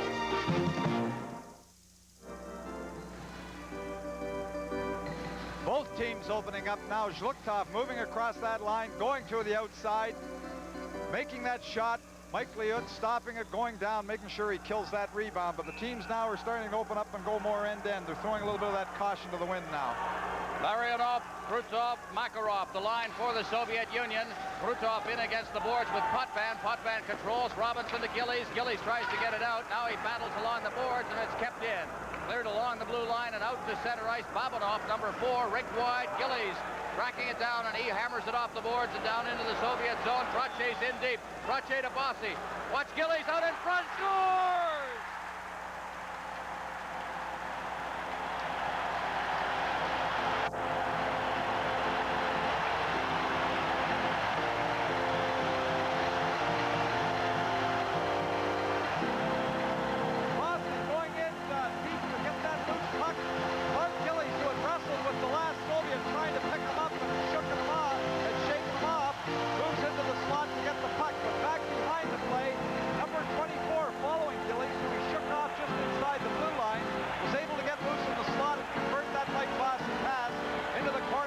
And we got a brand new hockey game. 1-1. Gillies from Bossy and Trotier at 8:02. Canada had to get that one quickly, get it back if they can. And they did. Compté par le numéro 9, Clark Gillies. Now we've got some programs on the ice, very quickly cleaned up, and we're ready to go here. There's part of that big crowd here at the Forum, 17,033. There's Jethro, as they like to call him, Clark Gillies. His second goal of the tournament is from the face-off now. Kapustin, he missed it, just ducked away from a check by Potvin. Robinson shoveling along the boards. Pervukin keeping it in. He cleared it to the side of the net over to the far corner where Kapustin gets it. Gillies trying to lift it along the glass, and it hopped in over the glass, and it's called for a face-off. So it's a 1-1 tie. Canada Cup 81 will continue in a moment. Jump in, take us way up high, lie back, see the world go by, a kaleidoscope of color. It's a dance across the sky. Blue smiles along with dew. There we caught you smiling. From the face-off, Trotier's got it against the boards. He clears it behind the net. Out in front, there's Bossy with a chance, and he shot it on the net, and it's cleared down by the defense. Robinson going back. Shalamov's on top of him, and Robinson touches it, and it's called for the face-off. And that's the 6th time the Soviets have iced the puck in the game. Canada in control in that department. They have not iced the puck at all. Well, Trotier just banked that puck off the edge of the net, and it took that odd bounce. It hit the angle behind the net and came right back out in front for Bossy to get the opportunity, but he put that puck just off the back of the net. That 11:14 is time remaining in the period, by the way, from the face-off. Nearing the midway point of regulation time, and Gretzky's against the boards with Fedosov. Gimayev shoots it in. Hartsburg going back after it. Rostetsky behind the net. He's on top of it. Dangerous player is Rostetsky. He clears it out to the blue line. Gimayev keeps it in. Here's LaFleur. LaFleur trying to get loose, and Gimayev covered up very well. Rostetsky in against the boards now, trying to get it out in front. Zion coming back, makes the play, clears it against the boards. It's kept in. Here's the shot. It's wide of the net, and LaFleur comes back. LaFleur circling back under the board checking of Gimayev. Now it's hoisted down the ice into the Soviet zone. Fedosov going back to touch it. Icing will be the call here. As you look at Fedosov, Vyacheslav Fedosov has a history of back trouble with this team, but has done a good job in this tournament. Well, I don't know what caused the back trouble, but I can tell you one thing. In the 3 short years since he was a junior, he has been on some kind of strength training program, because he seems like he's about 25% bigger and stronger than he ever was when he played in the World Junior Championships. Right here in this building, 1978. Right here in this building. There are the shots on goal, 17-8. Face off to the left of the Team Canada net. That's Barry Beck behind the net. Beck now feeding it off on the right side. At center ice, Engblom moving that puck, and he shoots it in. Digging in after it is Gainey. Gainey hooked behind the net, and Duguay tried to get it out in front. It's still loose out in front of the net. Finally, the Soviets cover up as Big Shalutov behind his net, starting out, is hooked away from him as Goring is doing a great forechecking job. Now Babanov behind his net, over to the far side, and it's cleared down the ice by Skvortsov. Engblom back to touch it, icing, and a face-off down in the Soviet end. Canada Cup 81 will continue in a moment. Когда мы приезжаем в Канаду, мы любим хорошо поесть. Бифштексы, молочные коктейли, канадский бекон. А еще мы едим много орехов Плантерс. Мы, русские, любим их за то, что они вкусные, хрустят. И особенно за то, что они свежие. Орехи Плантерс мы едим их в Канаде. Но их придумали в России, не правда ли? Видишь, изобретено в России.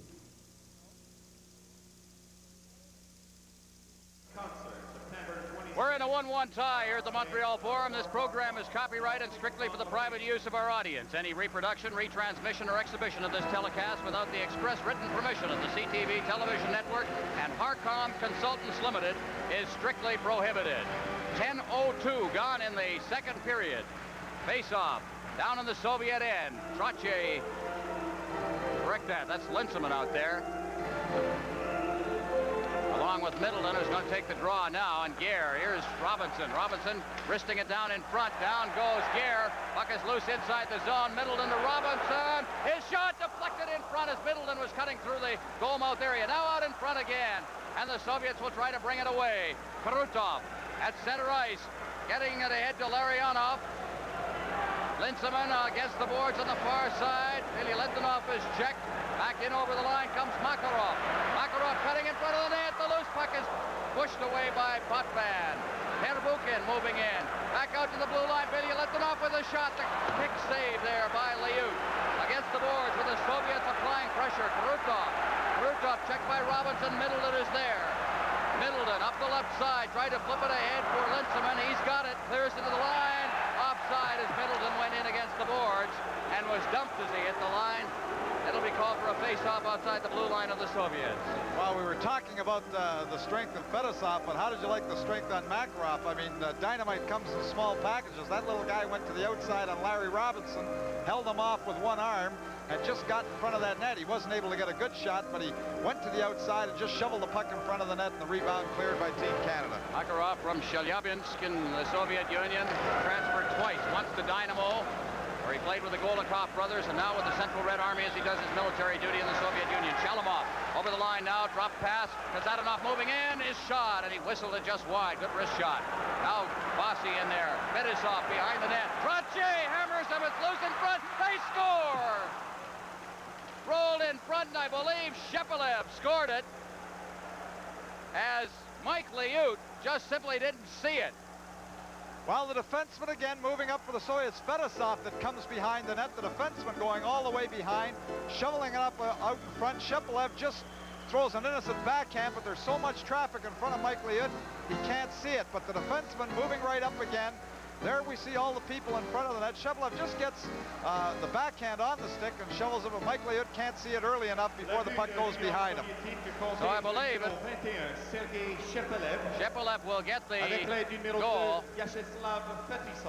Fedosov will get an assist, and the Soviets lead 2-1. Bork clearing it in. Team Canada coming from behind again. They were down 1-0. Now it is 2-1. Cleared down the ice. Bork will go back to touch it, and it'll be called on the icing. Canada Cup 81 will continue in a moment. Mike Bossy, Wayne Gretzky.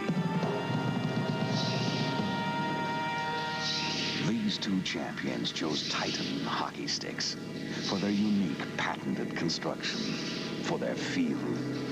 Titan for their lightweight, for their durability. Titan for their strength. Titan, no other stick scores like it. From the face-off, that's Guy Lafleur down over the line along with Gretzky. Gretzky digging into the corner after the puck. He clears to the side of the net, and there's Dion. Dion with Engblom going in, and the shot was right on. Engblom then gets it, gives it to Gretzky behind the net. Lafleur coasting around in front of the net. Gretzky at the side of the net, can't reach it back. Here's a 2-on-1. Out at center ice. Grosgiewski going down over the line. He's checked from behind by Beck. And Team Canada covers up as Golikov gets it, but is pushed back out to center ice. Pervukin with Gretzky on top of him. Lafleur's got it. Lafleur clearing it in all the way to Tretiak. Now Vasiliev. Ahead for Sportsov. Gainy's there. Gainy couldn't control it. Komutov's over the line. He makes a couple of good moves inside the line. Komutov cutting for the net. Shoots it to the side of the net, and Gainy is there. Gainy clearing it down the ice. Pervukin will go back, and it won't reach the line as Pervukin clears it behind the net. There's Billy Letinoff, and Gainy in forechecking. Gainy clears it to the side of the net. Goring, Duguay after it against the far boards. Robinson keeping it in. Behind the net for Goring, and it hopped over his stick. Gainy going in after it. Along the boards, Komutov at center ice. And Potvin missed a check on Big Shlutov. Along the boards and down into the Soviet end, Pervukin. There'll be no icing here as Goring goes into forecheck Pervukin. On the far side for Billy Letinoff. It's stolen. Down goes Goring. Puck is loose inside the zone, now cleared out, and Robinson has it to Middleton. Guerre can't reach it. Prutov. He goes over the line. Potvin. Prutov, number 9 for the Soviets, in doing some forechecking, but Robinson takes over. Robinson ahead for Middleton. Shlutov to Middleton. He's checked, but Robinson trailing on the play goes in deep. And it is called for an offside. 13 minutes, 46 seconds gone in the second period. The Soviets leading 2-1. Their goal scored by Shepelev and Larionov. Gillies has scored for Canada. Larry Robinson played his best hockey of the tournament the last 2 games, saving it for the key moments. Tom, notice the way the shots on goal have narrowed down. 19-12 right now. And there are more shots on goal, which is an indication that the play is starting to go end-to-end, and both teams are trying to score goals a little harder and not quite as cautious as they were earlier in the hockey game. Soviets out shooting Canada 8-7 in this period now as Fetisov clears it to the wing. Prutov out at center ice for Makarov, covering up now over the line is Kazatonov. There's it in front of the net on the short side. Leo just stood in there. Now having trouble controlling it is Hartsburg along for Guerre. Guerre to Linseman. Larionov moves in. Fetisov clears it in front, and Bork wheels around, clears it out to center ice for Middleton, who just relays it down towards Linseman. Taken by Makarov. Here comes Middleton to the line. Middleton, and he's knocked down by Fetisov. Bork going in. Guerre is there. And the puck is cleared out to center ice and down into the Team Canada end. Hartsburg behind his own net. Canada making a change. Gillies gets it. Gillies can't get it out of the zone. Kapustin, his quick shot. Blocked by Liut. Bork has it. Bork off the glass. Gillies at center ice. He can't control it. Shepelev still in the center ice area. Kapustin. Vasiliev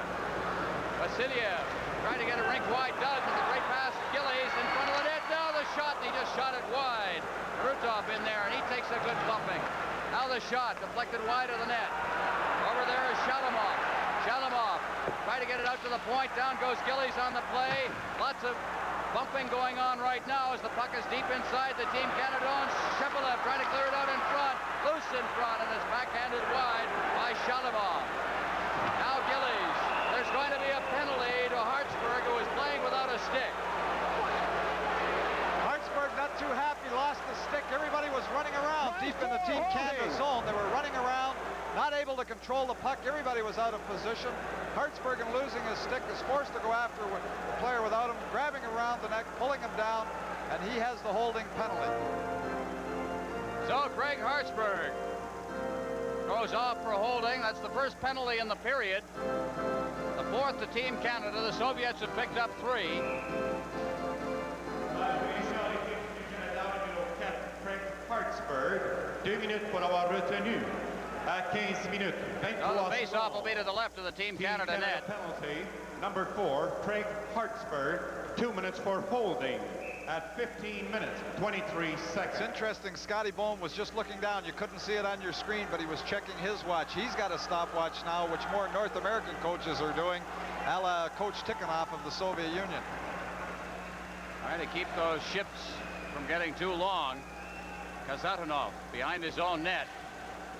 Kazatonov over to the far side, working his way out is Golikov at center ice for Fetisov. Fetisov, as the Soviets are on the power play, clears it in, and Fetisov takes a hard hit from Gainey. Goring off the boards and down the ice as he shot it past Kazatonov. And back to get it will be Golikov. Golikov with Gainey on top of him, Fetisov. Fetisov cutting in front of his own net. Ahead now for Makarov. Makarov working around Robinson. He's got a clear path to the net. He gets set in front of the net. He shoots, and Liut with a glove save.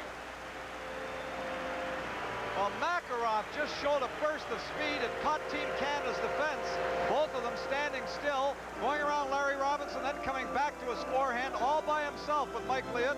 Mike Liut stood his ground and comes up with the glove save, but Makarov created that at the great speed outside of Robinson. Now he cuts. Hutvan coming across, going the wrong way. Makarov coming back to his forehand. Knocked down by Gainey, back checking just as he gets away the shot. And the shot going against the grain, coming across the flow, and Liut right there. 3:54 remaining in the period. 2-1 the Soviet Union leading, and there's Joe Clark, leader of our opposition, in attendance. From the face-off, Liut blocks it. Robinson. Robinson. Shalamov being checked by Goring. Kapustin off the boards. Fetisov keeps it in. Over to the far side. That's Kazatonov in front. Kapustin breaking in, number 8. Kapustin working along the boards. He's got Fetisov at the point, but he'll look for somebody in front. The shot, they score! Shepelev picking the top right-hand corner, and the Soviets on a power play have gone ahead 3-1. An old-style type power play. When you play the box zone, they just put one man in the middle of the box. Shepelev there gets the quick shot away to get the 3-1 lead. But it's not a very complicated power play. This is where power plays really began. They're using the page out of our own book. Throw it right into the middle to Shepelev, who's standing in the middle of the zone. And you should be trying to sag and prevent that puck from being in the middle of the zone. There was no screen. There was no overload. Just standing right in the middle of the box. The pass came through. 5th goal of the tournament for Shepelev is from the face-off, now back inside the Team Canada zone. Canada now will have to regroup.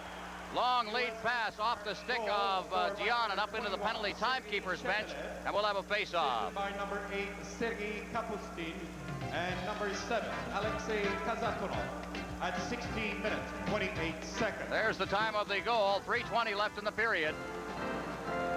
Gretzky facing off against Shalukov.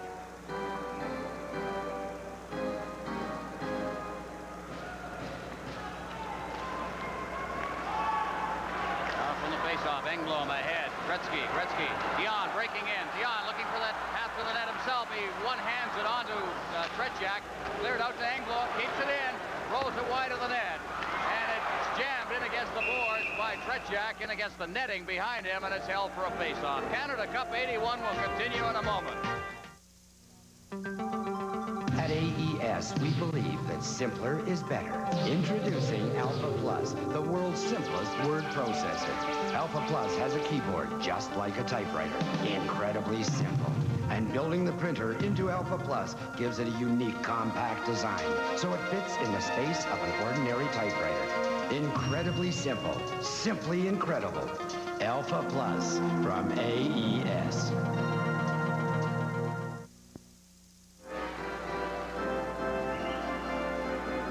Face-off will be to Tretiak's left. Dion will take the draw, as he has done so often. Gretzky suffering an elbow injury, and he wins that draw, and it's Bork off the boards. Dion with the puck behind him, didn't see it. He was looking for his check. Now Sportsov at center ice. Sportsov clearing it in. Bork's right there, and off the boards, back out to center ice. Soviet, Shlukov trying to bring it in. Komatov. Now Lafleur up the right side.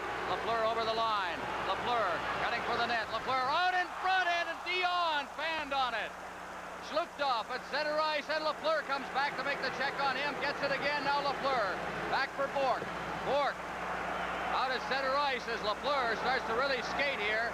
Over the line, here comes Lafleur with Dion. Dion's got the puck. Dion's over the line. Dion dropping it off. Lafleur cruising in front of the net, and it rolls into the corner. Lafleur in there, along with Per Buchan. Dion moves in, and it'll be held in the corner for a face-off.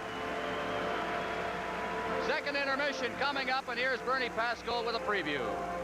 Ron, the pace of this game has just been simply outstanding, and the Soviets, of course, leading Team Canada. Coming up in our intermission, we have these interesting items. Daryl Sittler will drop along, and Bud Esty from Hockey Canada, a Terry Fox Day update from Toronto, and Eddie Westfall, along with second period highlights. And now back to Ron and Tom. Face off to the left of Tretiak. Trottier, Bossy gets it back. Potvin got it to the point. The shot, a screen shot. Whistle right by the ear of Gillies, who is parked out in front of that net. Here come the Soviets once again with Larionov at center ice. Larionov trying to get through. Robinson stood right in there. And Potvin comes back to pick up the loose puck. Long lead pass. Here's Trottier breaking in. Per Buchan trying to get set. Trottier falls, rolled in front of the net. And a shot, a rebound. And it's loose in front of the net. And everybody falls on top of it. Per Buchan there, and the crowd calling for a penalty as somebody grabbed the puck right in front of the goal crease. Well, in the crease grabbing the puck, for any other man except the goaltender, it's a penalty shot, and that's what the crowd was yelling about. Although I believe it was the defenseman that jumped on it. We're going to get a look at it as it comes. The shot by Bossy in front of the net. Gillies just failing to get the puck over. It hits Billy Adinov there, and he jumps on it in front. If he holds it inside the crease, it's a penalty shot. If the goaltender holds it, of course, it's just killing the play. But you see him going down, holding the puck there inside the crease, but Tretiak was in there as well, and the referee rules that it was the goaltender that killed the puck. Boy, I'll tell you, can Mike Bossy pull the trigger quickly? Gee, that's how he scores 60 a year. Trottier in the corner now. Cleared around the boards on the far side. Grosjetski trying to get loose. Bossy keeps it in. 1:40 left in the period. Trottier behind the net, out in front, and it's golfed down the ice by the Soviet defense. Potvin will go back, and we'll have another important face-off down in the Soviet end. It certainly is an important face-off, and it's very important that Team Canada, I'm sure they're going to pull out all stops here with a minute and 29 remaining here. It's very important that they get one goal before they go in. It's a lot easier coming back at the end of the period down 1 than being down 2 trying to catch the Soviets. After Canada outshot the Soviets 12-4 in a scoreless first period, the Soviets have outshot Canada 13-9 here in the second period. Trottier will take the draw against Golikov. Now Gillies in there. Some encroachment in the circle by Yemaev. Now the face-off, and the puck is batted out to center ice. Robinson after it along with Grosjetski. He fights off Grosjetski's check.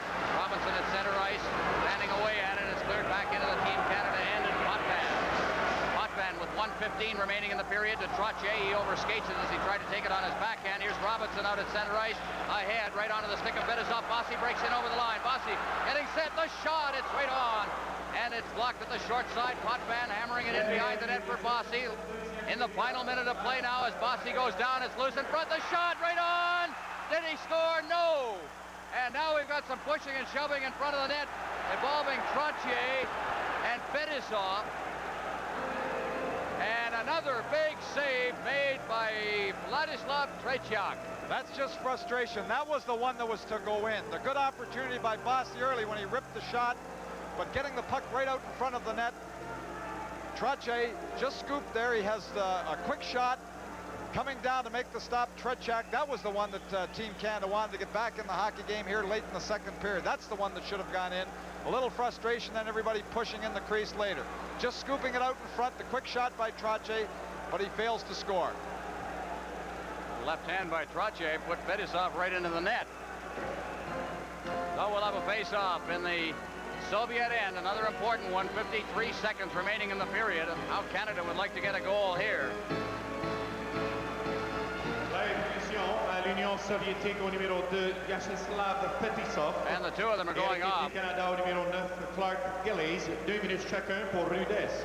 À 19 minutes. Prime Minister Pierre Elliott Trudeau watching this one.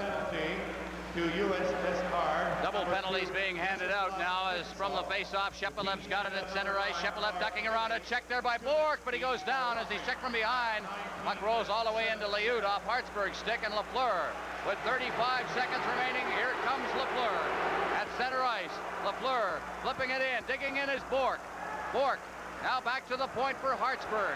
Hartsburg, the shot, it bounces right in, it's loose, and it's cleared out to center ice. A broken stick there by Shalamov, and it's down into the Team Canada zone with 17 seconds left, and icing. And the face-off with 15 seconds left will be in Soviet territory. Smart play by Mike Liut. He came out to try and tap that puck. He was going to give it to his defenseman to turn it back up. And then he read the icing call and let Craig Hartsburg come back, so he's going to get it all the way back to the far end anyway. Hopefully Team Canada can win the draw deep inside the Soviet zone. They're going to let Gretzky take the draw here, at least at this moment. Very important face-off again. With 15 seconds remaining, Shlutov will face off for the Soviets, and out comes Brian Trottier, and Gretzky will come off. At least he will not take the draw. Let's see how Team Canada lines up here. 4 skaters to 4. A shorthanded situation as Gillies and Fetisov are in the penalty box for roughing at 19:07. 15 seconds left in the second period. Lafleur golfing it to the side of the net. Lafleur gets it again. Lafleur battling Pervukin. It's loose inside the zone. Trottier, Pervukin ahead. At center ice now for Skvortsov. Skvortsov is ridden in against the boards, and that'll be the period. So the Soviet Union outscore Canada in the second period 3-1. That is the score. The Soviets outshot Canada in that period. And after 2 periods of play, Soviets 3, Canada 1. We'll be back with the second intermission in a moment.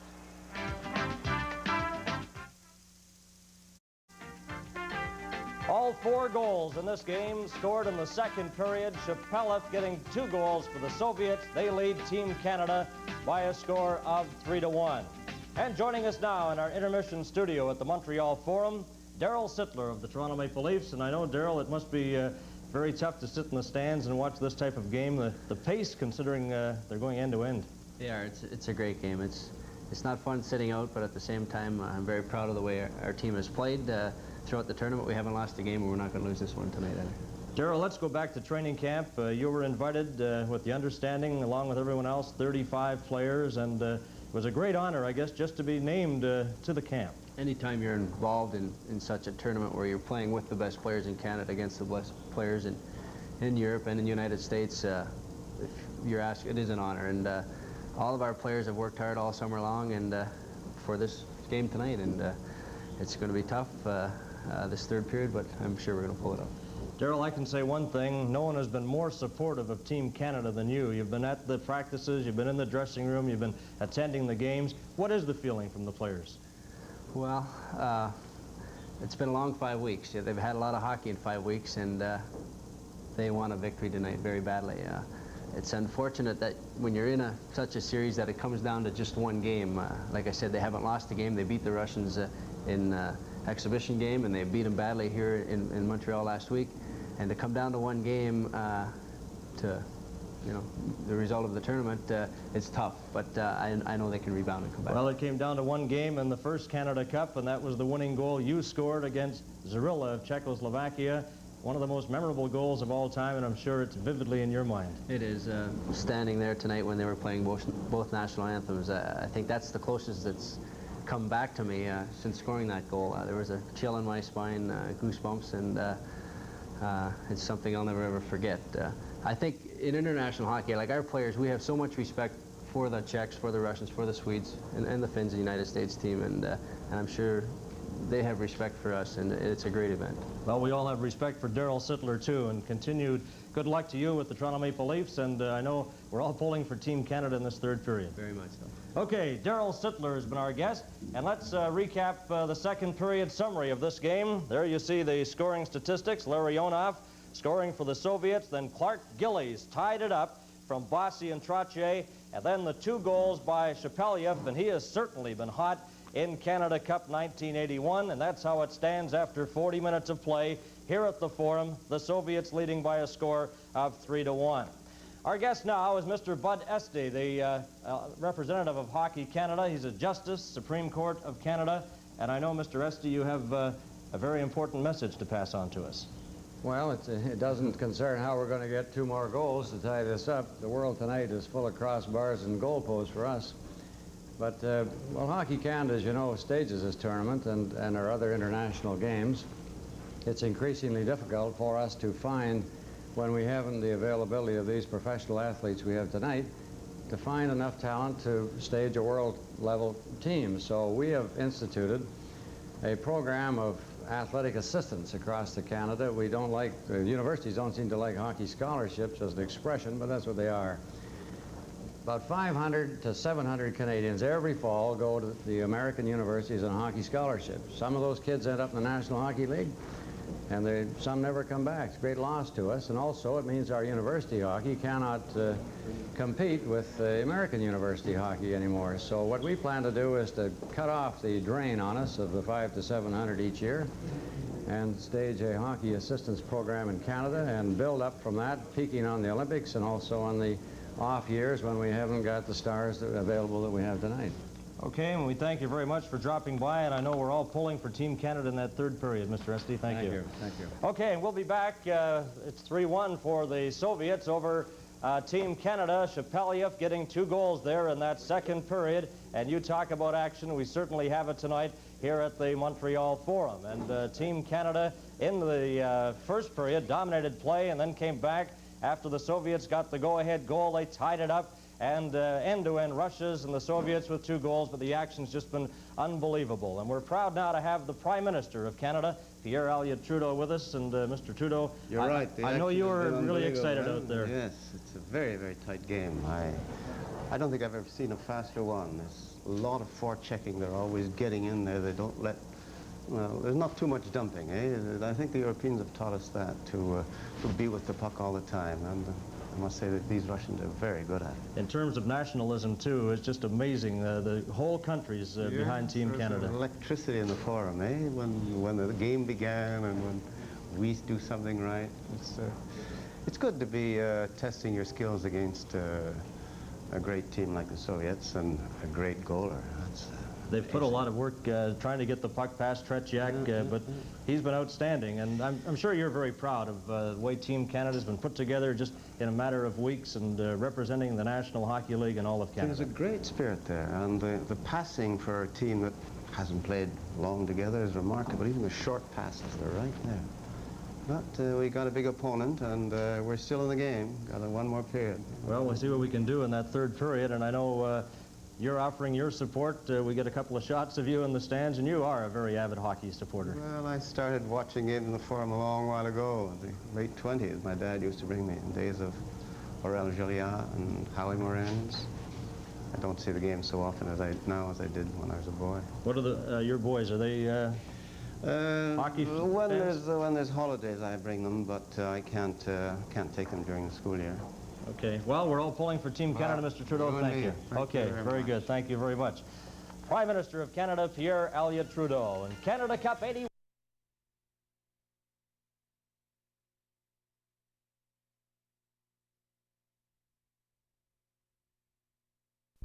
Throughout the Yukon, the Western Northwest Territories, and Northern BC, 20,000 subscribers depend for telephone service upon Northwest Tel, a CN company.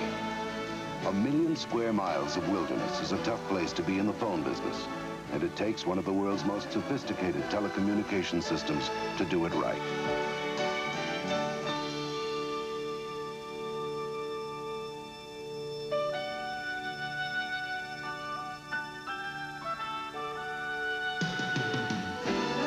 The number of people we serve is small, the distance is vast, and the difficulties enormous.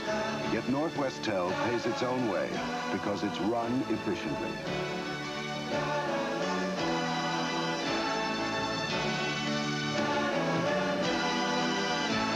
CN, in business for Canada. In our society of high technology, new discoveries and advancements are happening every minute.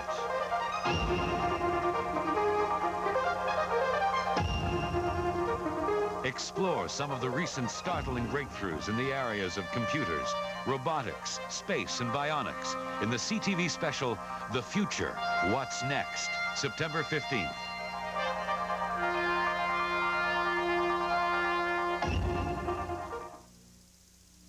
Team Canada still undefeated, but trailing Team Soviet Union tonight, 3-1, here at the Montreal Forum after 2 periods of play.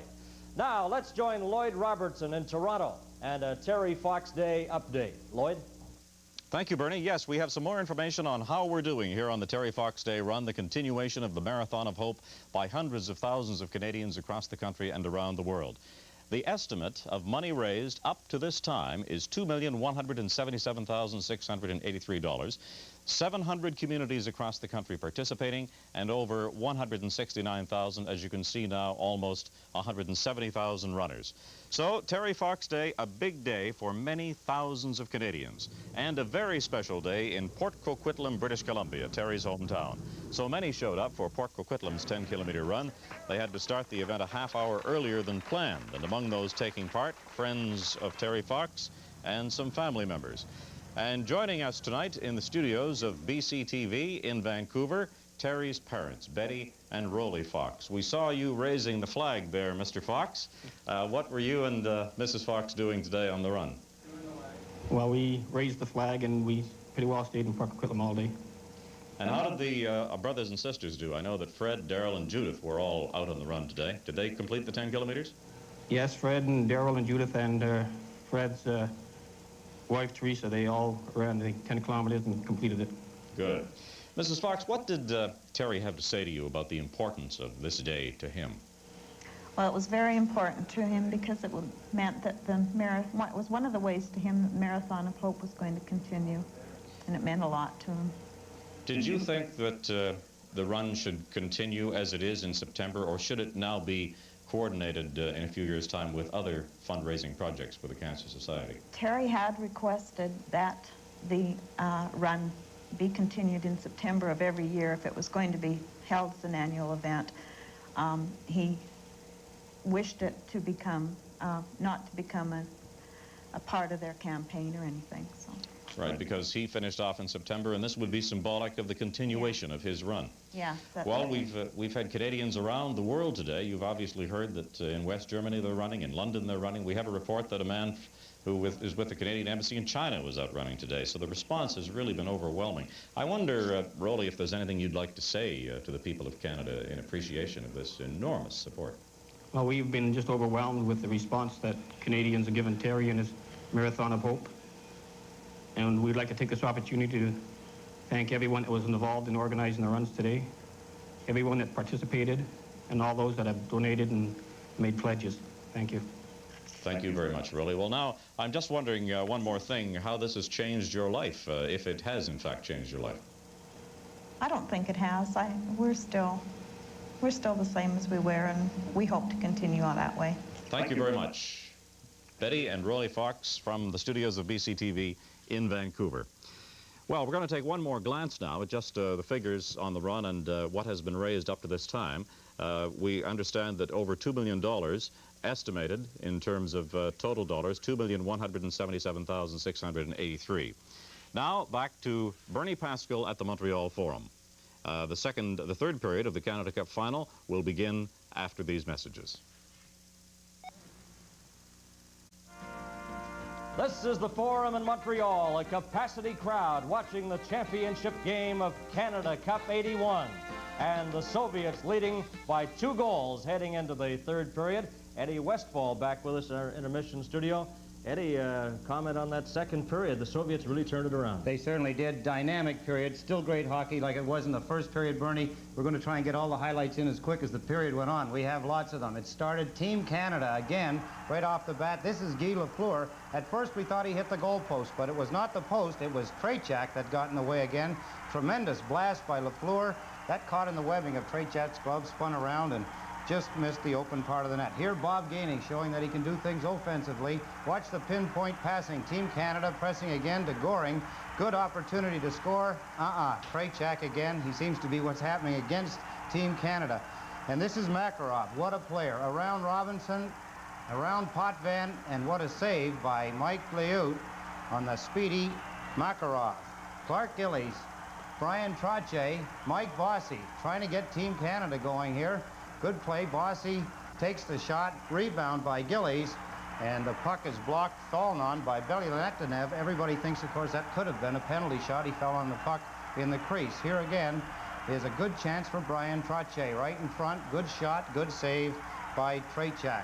That's what happened that didn't result in goals, Bernie. We did have goals. We had all kinds of goals in the sense that there were 4, 3 of them going to the Soviets, 1 to Canada. And it opened right here. There's the shot. Clark Gillies had taken Larionev down. Larionev right here, the second view we see. Number 11 gets up. Clark Gillies still down on his knees. He gets the puck, puts it in. That's 1-0. That's at 4:56. And then Team Canada comes storming back. Bossy, Trottier, Gillies. This time Clark Gillies finds the lower left-hand corner, 8:22, and the score is tied at 1 apiece. Good picture of it here as Clark Gillies, left open in front of the net, drills it past Trachak. 11:15. Watch behind the net. Brian Trottier has been trying to wear out that number 2, Kastanoff. Boom, he hits him, but the puck comes out in front, and it's tipped over to number 21, Shepelev. He does not get a blistering shot away by any means. Liut is blocked. His view is blocked on the play. The puck trickles through the feet into the net. It's now 2-1. And then at 16:28, a power play goal. Hartsburg is in the penalty box, and Shepelev, who looks like Bossy, watch how quick he releases this puck.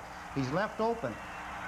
One of the few mistakes that the penalty killing of Team Canada has made, and they made it there, leaving 21 Shepelev alone in front of the net, and boom, it was in, 3-1. And that's been dangerous. An expert job of analysis. Eddie Westfall, thank you very much. We'll be back with Ron Roos and Tom Watt and the play-by-play of the third period. Canada Cup 81 will return in a moment.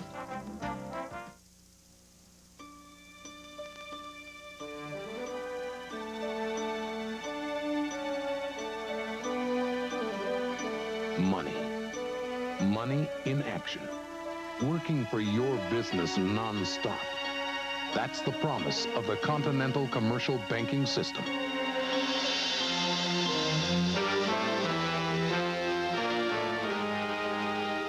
The Continental Commercial Banking System offers all business customers of the Continental Bank an exceptional combination of cash management and financing.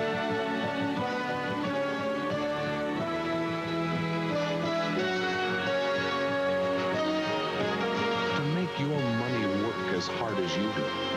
To turn money into a living, moving part of your company. Make the Continental the action bank for you and your business. Continental Bank of Canada. Bankers in action. Well, the pressure's on those two fellas, Vladislav Tretiak and Mike Liut, the third period of the deciding game of the Canada Cup. The Soviets leading by a 3-1 margin, 2 goals by Shepelev. Face-off at center ice, and from the face-off, it's down into Team Canada territory. Potvin having trouble under the forechecking of Makarov. The puck is behind the net, and Robinson has got it. Robinson trying to get loose. Now here comes Potvin. Potvin forced back under the forechecking of Krutov. Robinson taking the pass off the boards. At center ice, Robinson, and each team playing a man short as Robinson hits the line, drops it back for Trottier, throws it in front, it's high in the air, loose in front, and Pervukin managed to get it behind the net. Makarov, he's slammed against the boards, the puck in the corner.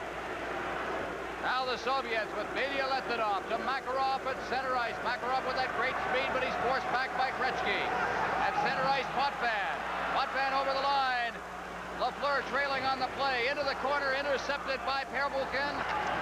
Out at center ice again. Potvin turns, picks up the puck off the boards.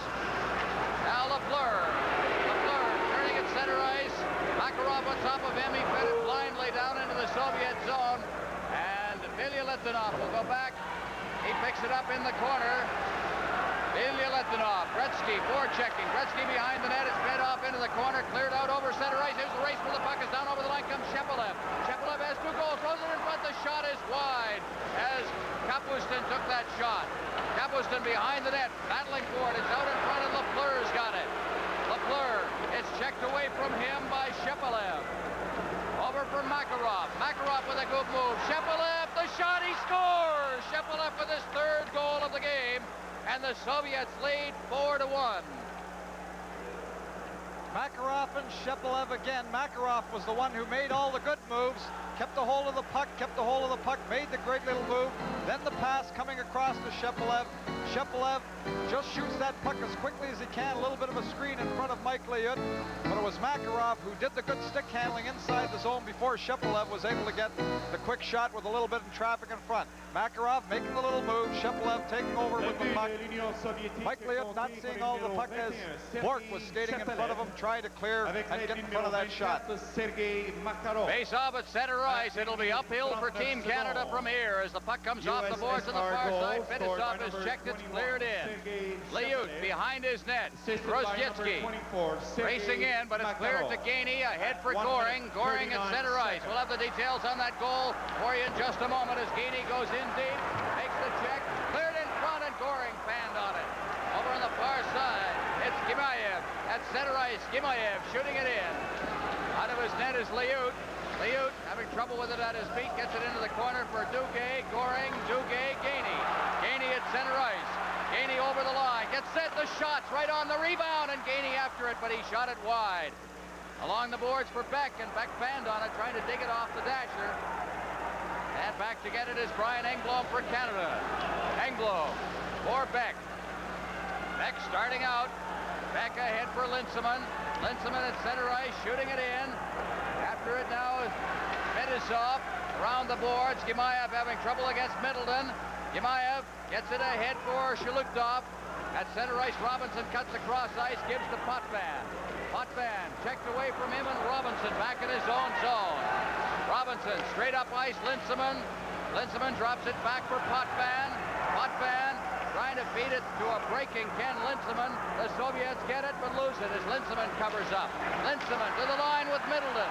Linseman, the gear is shot, the rebound went wide, is sliding into the goal mouth. Here's a shot, it's blocked at the defense. There's going to be a penalty to the Soviets. Gear in the corner, trying to control it now to Middleton. The goaltender is out, and touching it in the corner is Fedosov, and it's called for a face-off. A penalty will be called, and Canada will have a power play advantage. Canada Cup 81 will continue in a moment.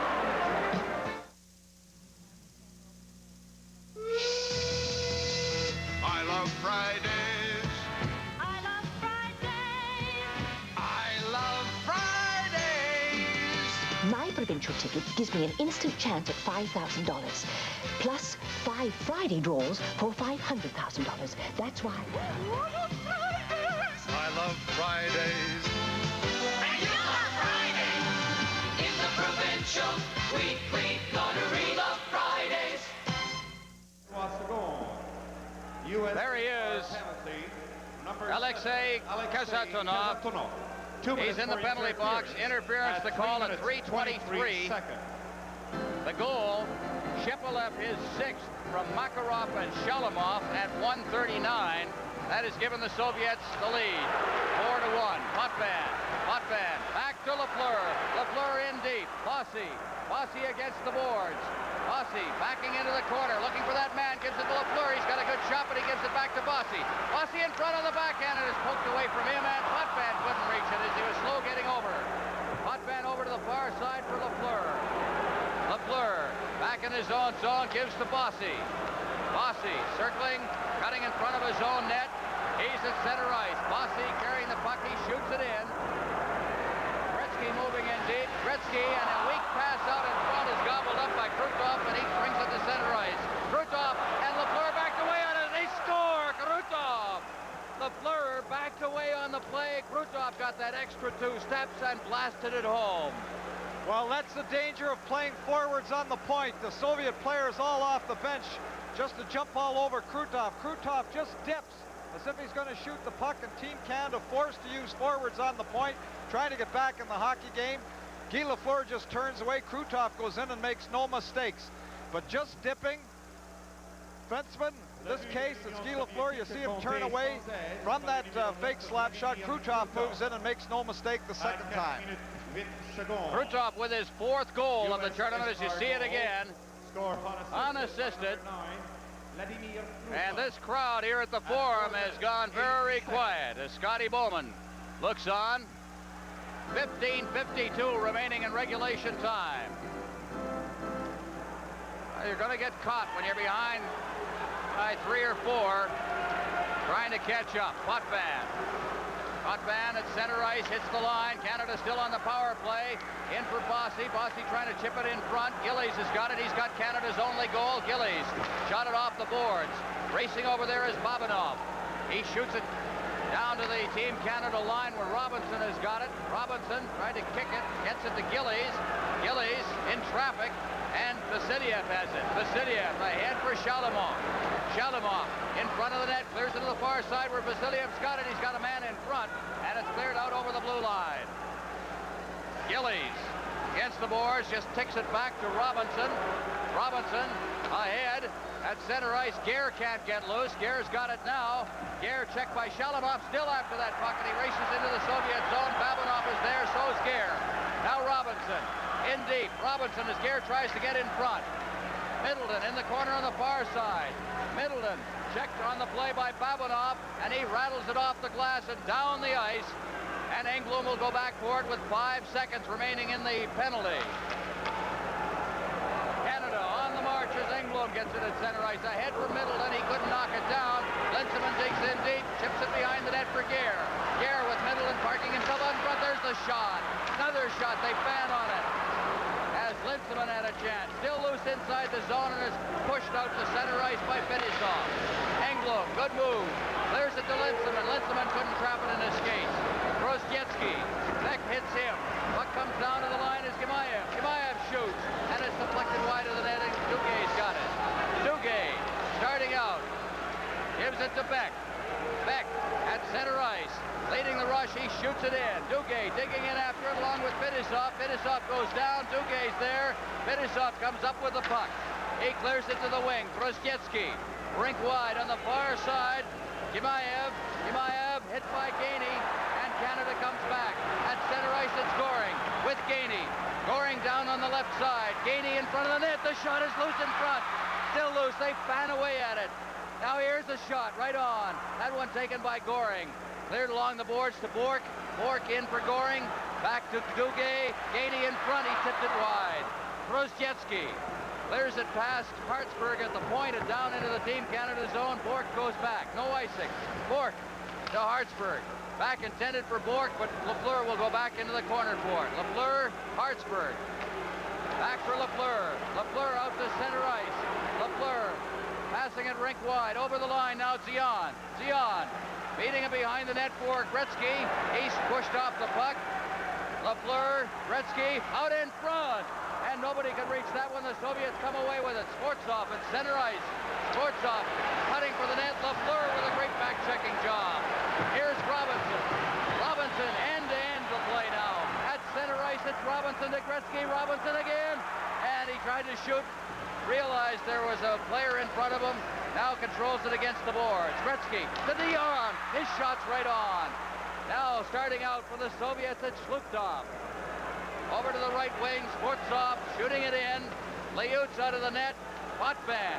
We've played about 5 minutes without a whistle. Here's Lafleur.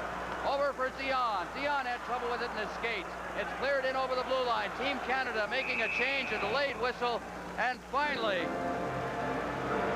we get a whistle. Canada Cup 81 continues in a moment. There are a lot of aircraft on exciting missions in the Canadian Armed Forces and challenging jobs for good people with the regular forces or the reserves, pilots and navigators and others. If you've got what it takes, we've got a great life for you. There's no life like it. There's no life like it. We're the Canadian Armed Forces. Look for us in the yellow pages under Recruiting.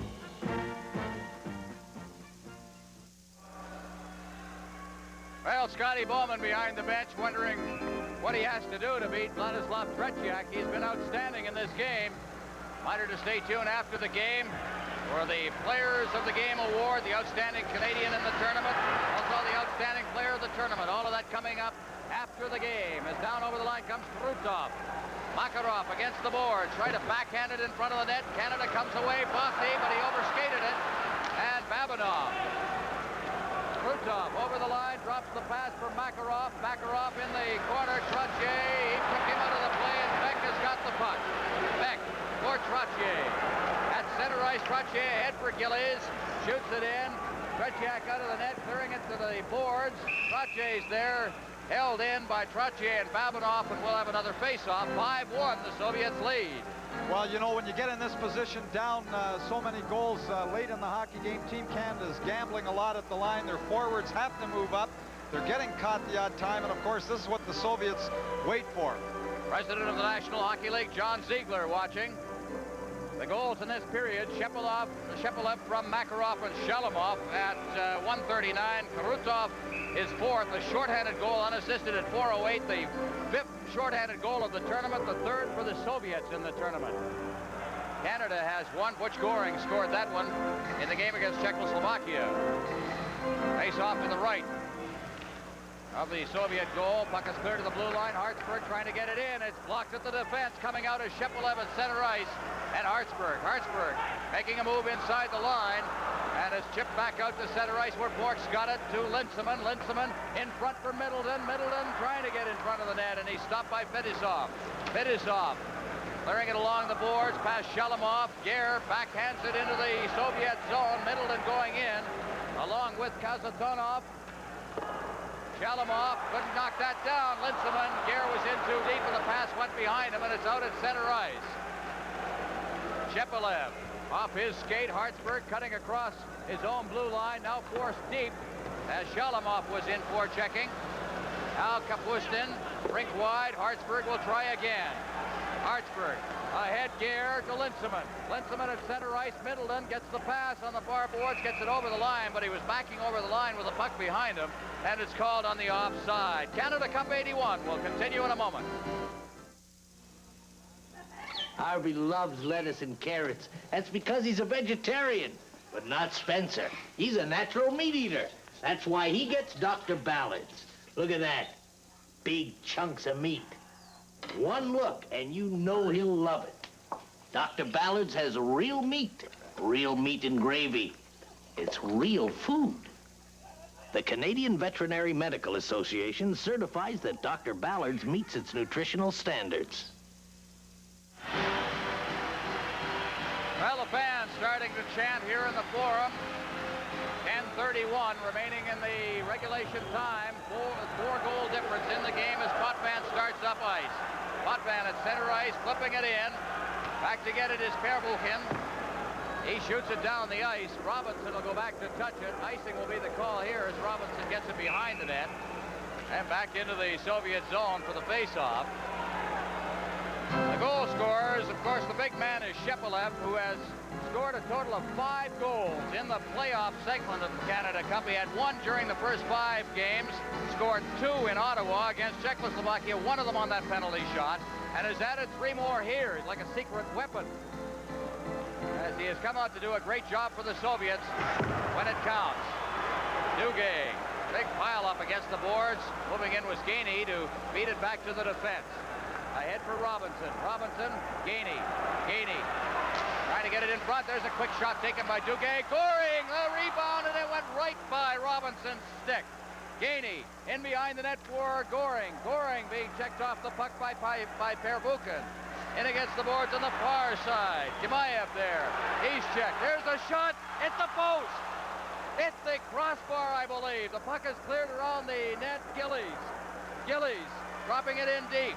Dugay's there. Gillies out in front. Still loose out there. Robinson in deep, and he couldn't shoot it on the net. Now behind the net. Pinning it in there is Vidyalitsinov, and he'll hold it in with nobody there, and there's going to be a penalty. There'll be a penalty. Canada Cup 81 will continue in a moment. Cutting out. I'm moving out of here.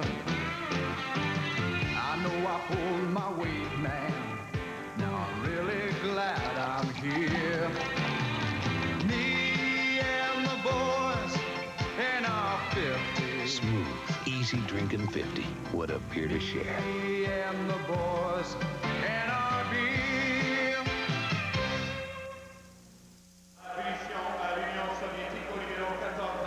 Billy Letinoff off at 10:38 for delay of the game. Team Canada played that very smartly, I thought, behind the net. While Team Canada was creating the confusion inside the Soviet zone, you notice Larry Robinson moving up often and right in front of the net. They're taking all kinds of chances now. They have to. Everybody is storming that net, trying to get back in the hockey game here. It's important that they get a goal and get a goal early, and let's go to the net. That's Bossy against the boards. Bossy trying to get it to Trottier. It was behind him, and Big swooped off at center ice, shoots it in. And Bork goes back for it. Bork behind the net, trying to control it, gets it into the corner, and going the wrong way on the sequence was Dion, but he covers up.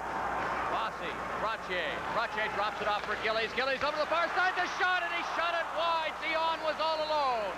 Trying to pick the corner on the short side. It's cleared to the point, and Dion couldn't trap it at the blue line, and it's down the ice. Oh, as Canada had chances in this period. Just can't either get it on the net or get it past Tretiak. Had a crossbar. Here's Bork. Out over the line now, Bork.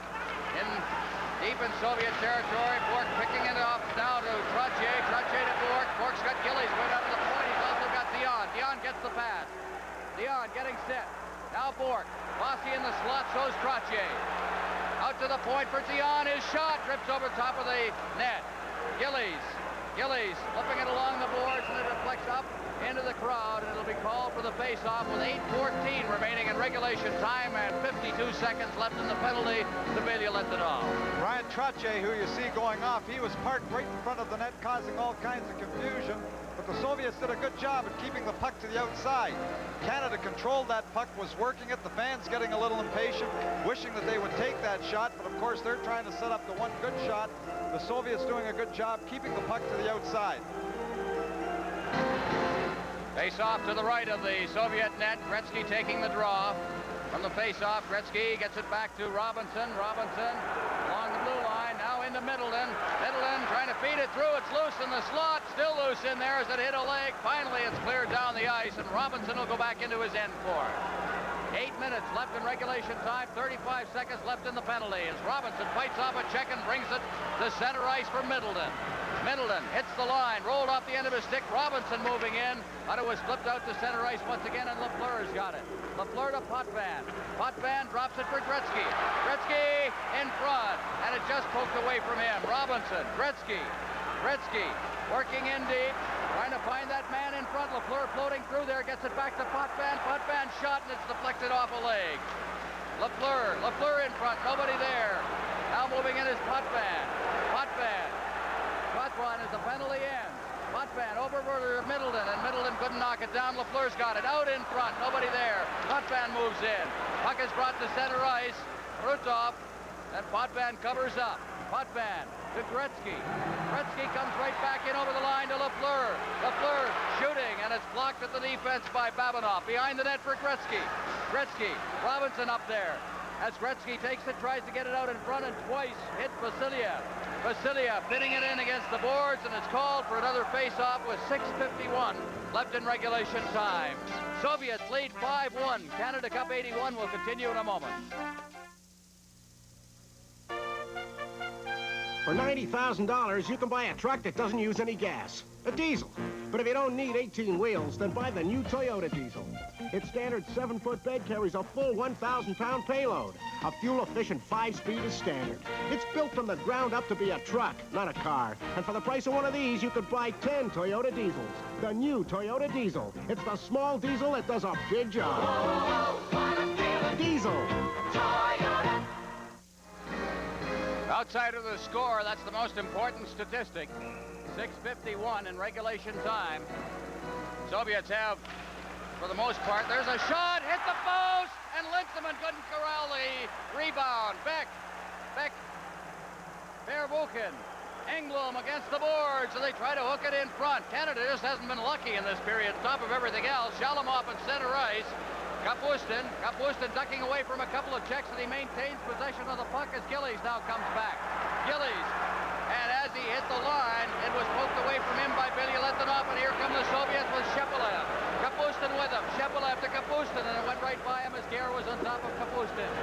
Kapustin out in front. There's a shot off a leg. Moving in is Terbukin. He cleared it in front. Back into the corner after it. Ahead, off the stick of Gillies. Kazatunov at center ice. Kazatunov ahead for Shalimov. Down the right side, Shalimov getting set, feeds it in front. That pass intended for Gimayev. And there's going to be a penalty handed out to Team Canada's Brian Englo. Right to Hook. Hooking to Englo.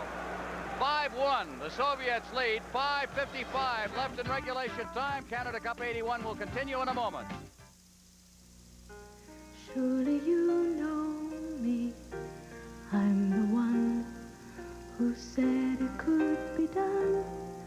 I make the most of all that comes, the least of all that goes. I know the trick of growing up without my growing old. Thank you very much, milk. Engblom for hooking at 14:05.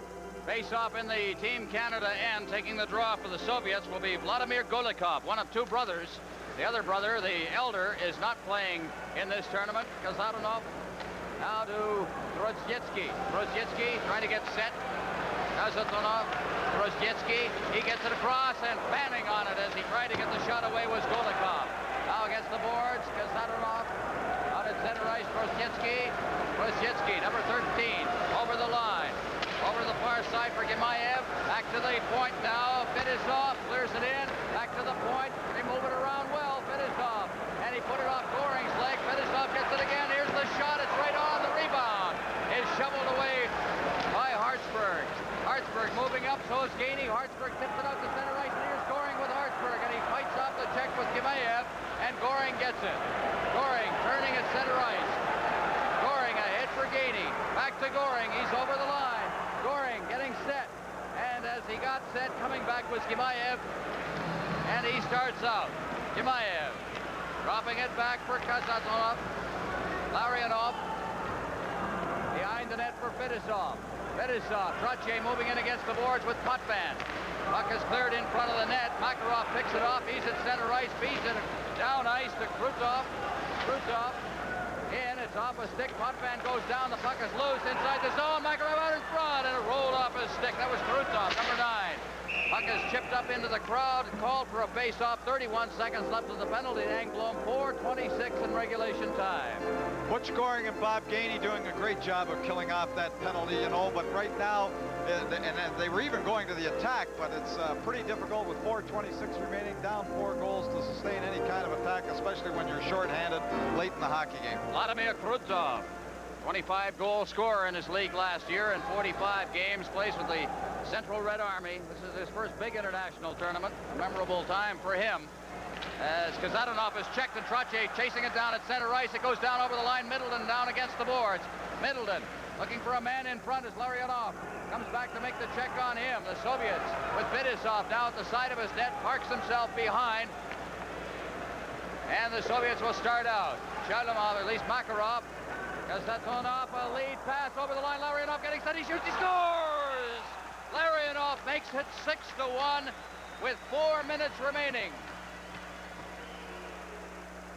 Another power play goal, and the nice little pass going right between Potvin and Larry Robinson. You see the headman pass just going between the two defensemen. Larionov all by himself, just makes a little dip and then puts the puck over Mike Leo's shoulder. Nice pass to set Larionov all by himself, right between the two defensemen. There he is, all by, just fakes, dips, holds Mike Leo, then puts it high over his shoulder. Looked off out there to take the draw from Gretzky. We'll give you the scoring in a moment. As back in his own zone, Hartsburg. Ahead now for Zian. Zian trying to get it over the line. He's got it still. Carries it against the board. Zian working in front. Rolls it out in front. There was nobody there. And on the far side, out at center ice, Shalutov. Bork fans on it. It's loose at center ice. Komutov. Zian ahead for Gretzky, but that was intercepted by Vasiliev. And Shalutov shooting it in. Bork comes right back out at center ice with it. Bork along with Hartsburg ahead for Zian. He deflects it into the corner. Lafleur going in along with Babinov. Along the boards for Bork. Bork off the board, checked at the line. Shalukov there. Bork fighting for it. Shalukov comes up with it. Shalukov working to the line. Now he just heads straight back again. Vasiliev. Vasiliev gets the return pass. The captain for the Soviets out at center ice. And loose out there. Bork shooting it in. Shalimov. Shalimov at center ice himself. Rolls it in front. Intended for Shepelev, who was cutting straight up the middle. Now here's Bork. Bork. Bork ahead. It's intercepted by Shepelev, who has been outstanding for the Soviets in this game. Back in over the line, Kapustin. He takes a shot. That's right on, and Liut. Out at center ice, Gretzky. Gillies can't reach it. Shepelev shooting it back in. Hartsburg over for Bork. Ahead for Gretzky. Gretzky, Bossy. He can't reach it. Cleared back out to center ice. Shalimov. Shalimov to the line. Backhands the pass to Shepelev. He shoots it in. Engblom behind his own net. Forechecking is Yimaev. Shalimov in there as well. Trottier. Trottier ahead, intended for Beck. It went right by him and Pervukhin. Pervukhin shooting it in. Liut out of his net, just leaving it. Now shovels it off into the corner for Bossy. Around the boards, Beck. Less than 2 minutes left in regulation time now. Trottier. Trottier behind his own net. Trottier. Trottier coming out over the line to center ice. He shoots it in. Pervukhin in the corner on the far side. And he clears it down the ice. Beck will go back for it. As cruising in there as well as Vladimir Golikov. Beck touches it. It's called on the icing with 1:36 remaining. 6-1. The Soviets lead. The Soviets have been led by Shepelev. Sergei Shepelev, who has scored 3 goals. Had 2 goals the other night against Czechoslovakia in the playoffs. A member of the Moscow Spartak. By profession, a builder in the Soviet Union. Larionov has 2 goals. Here's the shot panning on it. There was Gare. Gare now digging in deep. Gare trying to get free. Golikov clears it around the boards. And out at center ice it comes. Yimaev over the line. Here's a backhand shot. They score as Golikov got in on the backhand and picked the far side. And it's 7-1. Well, it's just academic now. Golikov going around on this backhand. Has that low shot going to the far side of the net on Mike Liut, protecting the puck with his body. Seems like quite an innocent shot, but the backhand is just inside the post for the 7th Soviet goal. Golikov going to the outside, getting time to lift that backhand by Mike Liut. 1:21 left in regulation time. The Soviet Union defeated the NHL All-Stars 6-0 in the final game of the Challenge Cup. We've got a 6-goal differential here, and a very similar story as the NHL players trying to come from behind and opening up, and it has just snowballed on them. Now out in front, Robinson, as they cut around in front of the net, it goes through everybody's legs. Canada had his chances, couldn't find the net in many instances. Less than a minute left now, and the Soviet Union on the verge of taking the Canada Cup as Linseman gets in, throws it in front, and Gare fanned on it. Vasiliev at the side of the net along the boards for Skvortsov. Skvortsov 2-on-1 down over the line. The shot, he scores, and it's 8-1. Skvortsov, of course, Liut had to worry about the man coming down on the left side as well. Skvortsov faked and shot. Well, as you've said, Ron, all the time now, Team Canada, you see it's a 2-on-1 to begin with. They have to move up there. Once you get down on the Soviets and then you start pressing and doing things you wouldn't normally do. It was a 3-1 hockey game at one point. And Team Canada, when they had to try and get back in the game, were forced to do a lot of things that they wouldn't normally do. The Soviets now just running away with it, getting all kinds of 2-on-1, 3-on-1 breaks, and capitalizing on them. And when you get down on them, it's really tough to come back. And the puck is deflected up over the glass. And I'll tell you something as we get the official announcement here. Skvortsov from Vasiliev, his first goal of the tournament at 19-19. But I'll tell you something, the key to this hockey game, Tom, in my eyes, was the performance of Tretiak in that first period. It was a scoreless first period when Canada outshot the Soviets 12-4. And from that point on, the Soviets came on. 8-1 the score. We're in the final 20 seconds now as the puck is out at center ice. Makarov turning with it at center ice, and he drops it back into his own zone for Perbukin. Bork in his own zone for Hartsburg. Hartsburg at center ice. Lead pass intended for Duguay. Perbukin, and is called on the icing with 2 seconds left. The formality of a face-off down on the Team Canada zone, and the Soviets will be winning the Canada Cup. As you see, Vladislav Tretiak, as much a star of this game as anybody, certainly not. The performance also of Shepelev with 3 goals, Larionov with 2 goals in the game. Kazatonov, of course, as the puck is golfed down the ice, the game is over. The Soviet Union has defeated Team Canada 8-1 in the final sudden death game of the Canada Cup.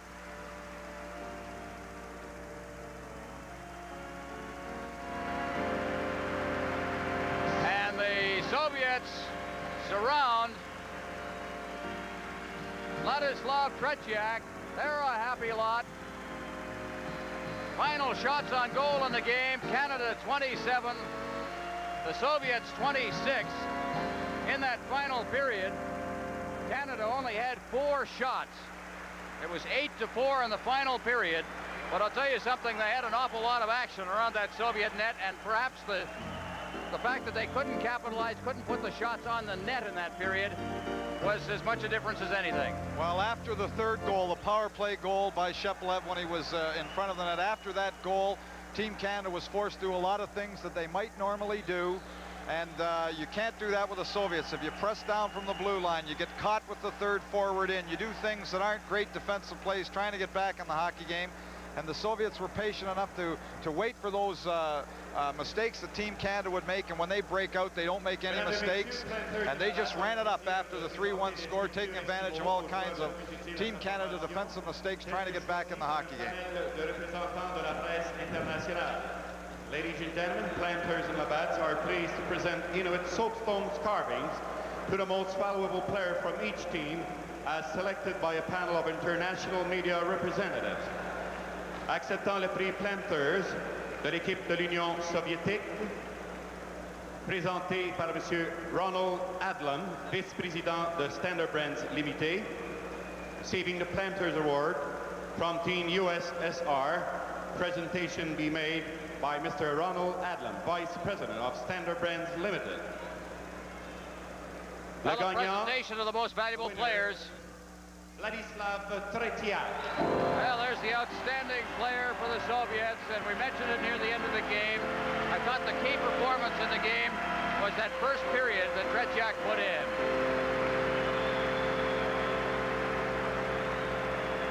Tretiak, who had a poor Olympics, I don't think anyone would dispute that.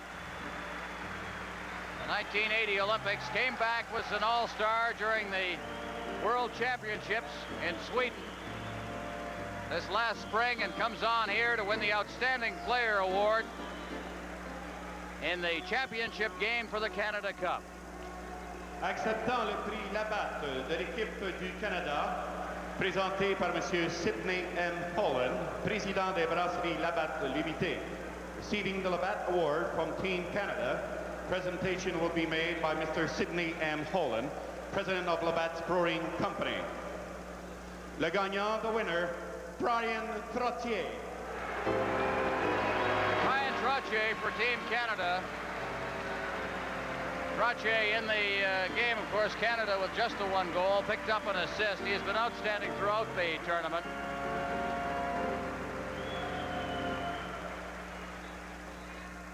I think Trottier too happy right now, being beaten 8-1 in the final, but as far as his performance, not only tonight, but throughout the tournament.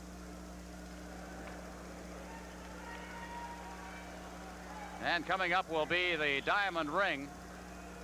Team Canada member judged to be consistently the best performer during the Canada Cup Series. A $10,000 gold and diamond ring presented by the Labatt Brewing Company. Le membre d'équipe Canada, jugé le plus utile à sa formation durant la série Coupe Canada par un jury composé de représentants de la presse canadienne, se verra offrir une bague en or sertie de diamants d'une valeur de $10 000. Ce prix sera représenté par M. Sam Pollock, directeur des compagnies John Labatt Limited.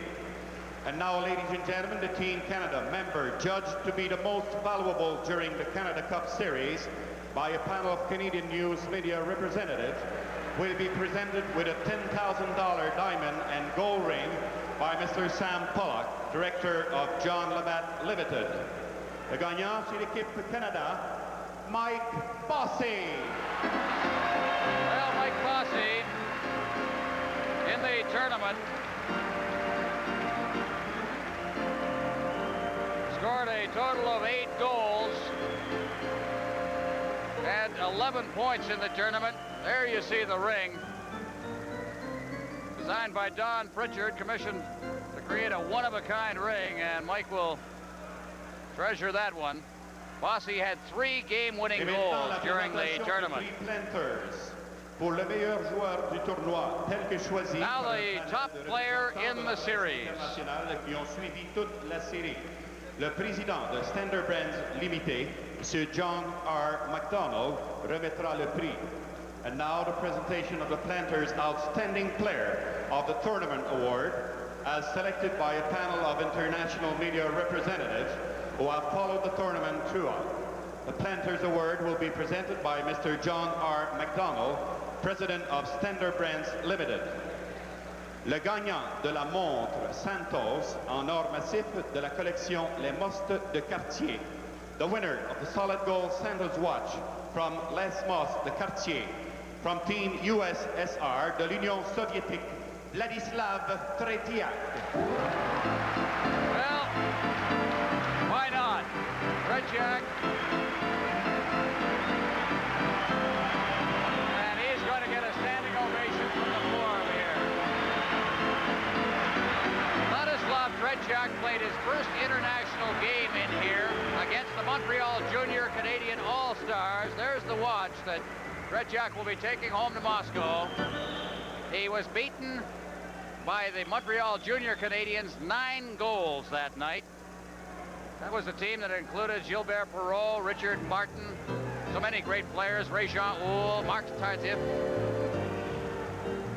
And how things have changed. He was just 17 and a half years old at the time. It was a Christmas holiday game. De la mise en marché pour l'Association canadienne des éleveurs de visons va maintenant présenter au capitaine des deux équipes un chapeau de vison de la rivière Mackenzie, Canada Majestic, offert par l'Association canadienne des éleveurs de visons et la compagnie de la baie d'Hudson.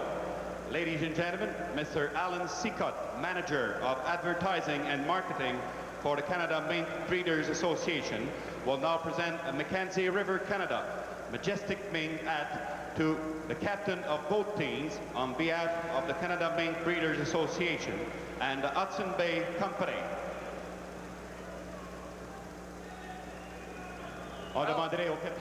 Presentations continue here at center ice. Coming up will be the Gunther Sabetsky Award and, of course, the presentation of the Canada Cup. Denny Potvin, captain of Team Canada, representing Canada.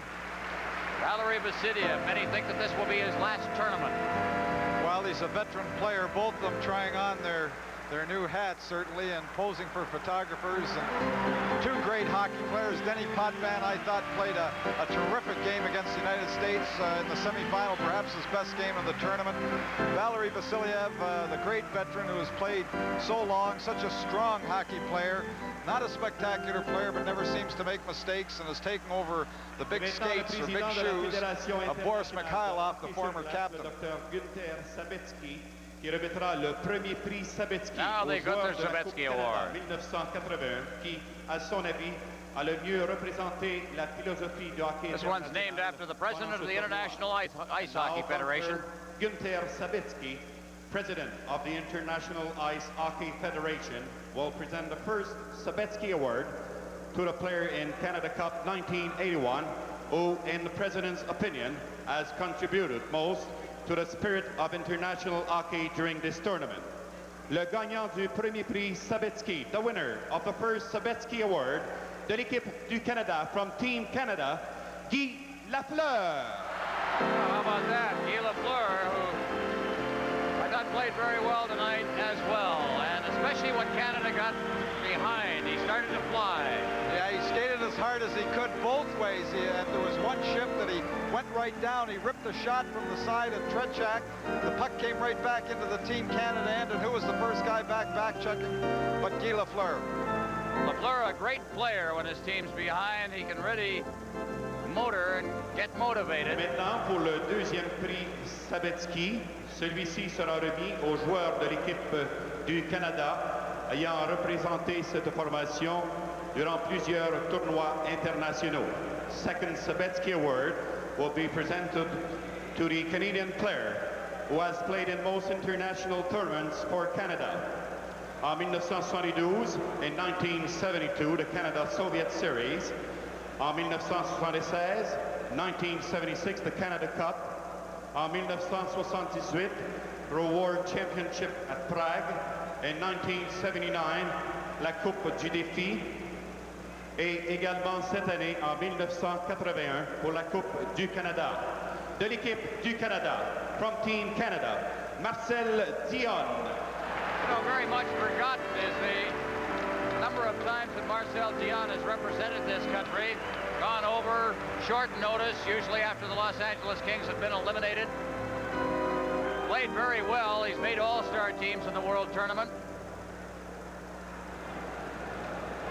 Now the presentation of the Canada Cup. Mesdames et messieurs, this is what it's all been about. Le Premier ministre du Canada, le très honorable Pierre Elliott Trudeau, ainsi que le président du comité organisateur de la Coupe Canada 1981, M. Alan Eagleson, qui remettront la Coupe Canada à l'équipe gagnante. Ladies and gentlemen, would you please welcome the Prime Minister of Canada, the Right Honourable Pierre Elliott Trudeau, and the Chairman of the Organizing Committee of Canada Cup 1981, Mr. Alan Eagleson, who will present the Canada Cup to the championship team, Team USSR.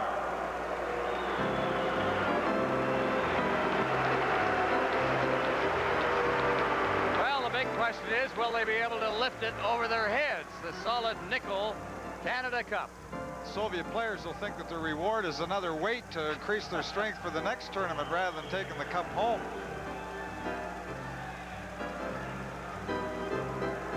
Well, they call over Valery Vasiliev at age 32.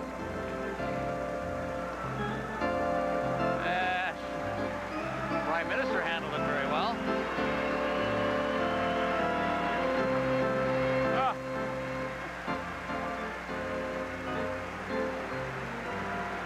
Now, will we get the traditional skate around the forum?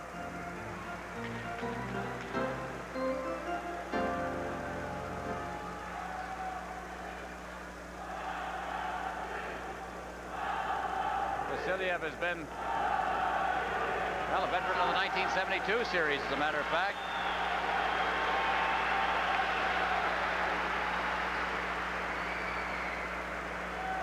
Well, I don't think there's going to be the traditional march around the forum. Well, the Soviet Union were beaten twice by Canada, first in the exhibition series and then in the regular round. But Canada got behind, had to open it up, and could not come back. As we get now the anthem of the Soviet Union, the winners of the Canada Cup 81.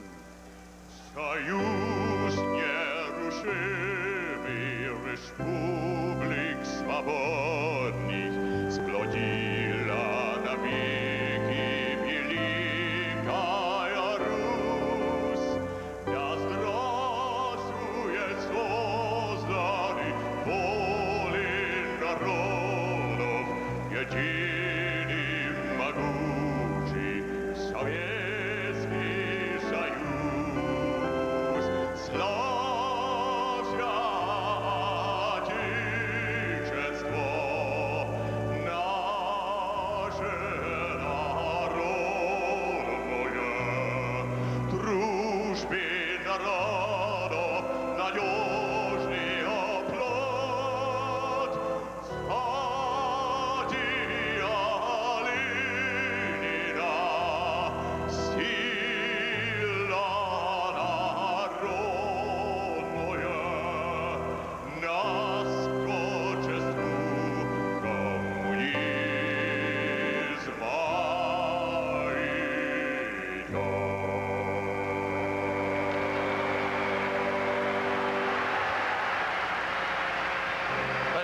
Union wins the Canada Cup. Final score, Soviets 8, Canada 1. Canada Cup 81 will continue in a moment. Buying a lottery ticket? Uh-huh. How about a Super Lotto? You mean this one? Super Lotto's the only lottery that can make you a millionaire now. With 3 big chances at a tax-free million. What's going on? A new scratch and win that can make you $10,000 richer instantly. How'd you do that? And a Super Sunday draw at the end of each month. Hey, buddy. Yeah? I'm sold. Good. Can you teach me how to do that? The only lottery that can make you a millionaire now.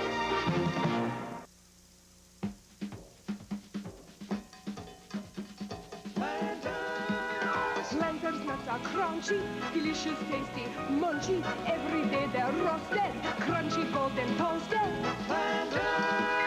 Planters nuts, they taste fine, absolutely divine. For the very best nut, look for the well-dressed nut.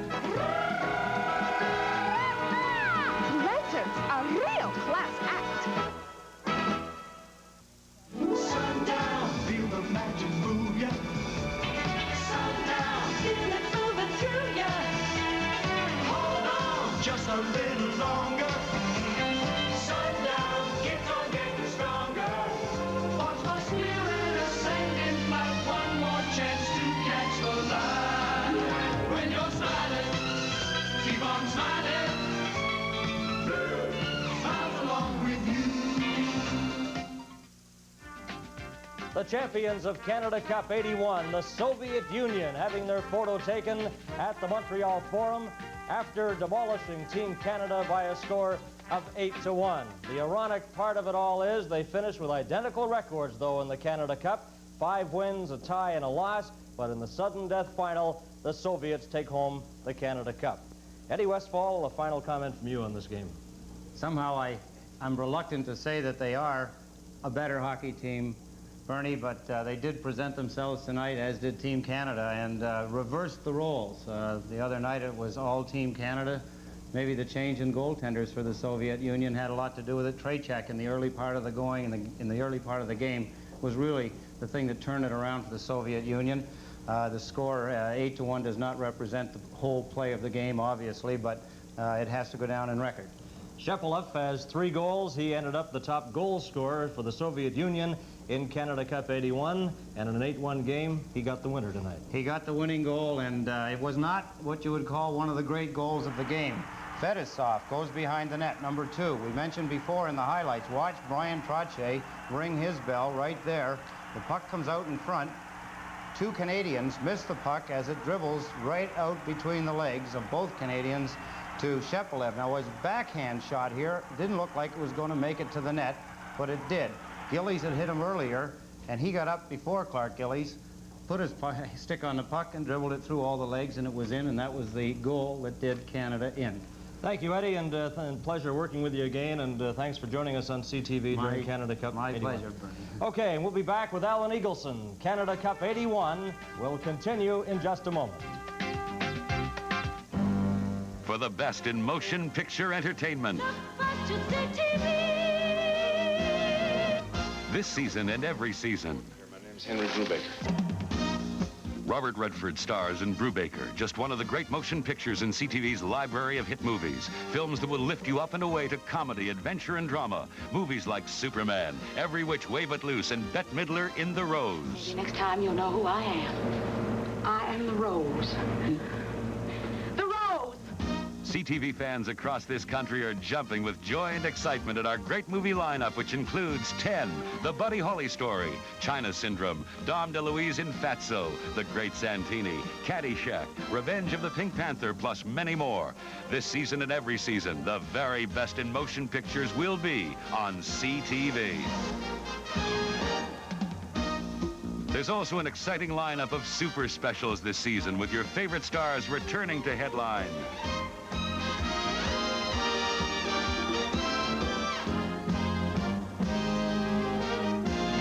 Plus CTV's unique lineup of specials that the whole family will enjoy.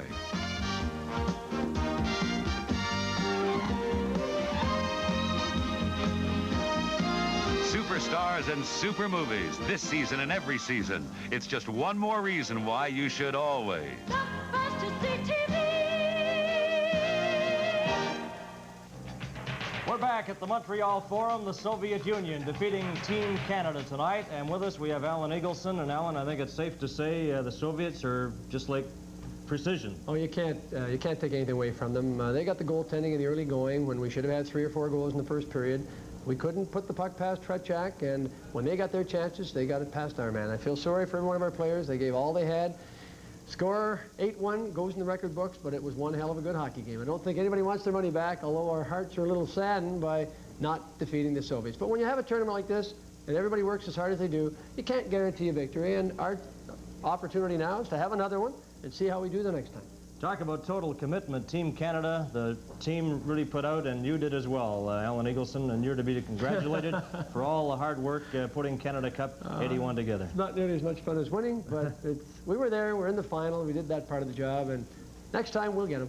Next time, what is up next, international hockey-wise? We'll look for a Canada Cup probably in '84 with CTV and Air Canada and TVA and all the other people that have been so great, and especially to those people out there in hockey land that have stuck with us, the telegrams we got for our team, the letters of support, the phone calls, just terrific. Thank you very much on behalf of Team Canada. And on behalf of CTV, thank you, Al Eagleson. And on behalf of the CTV Television Network, Ron Roos, Tom Watt, and Eddie Westfall, I'm Bernie Pascal bidding you all a good evening from Montreal.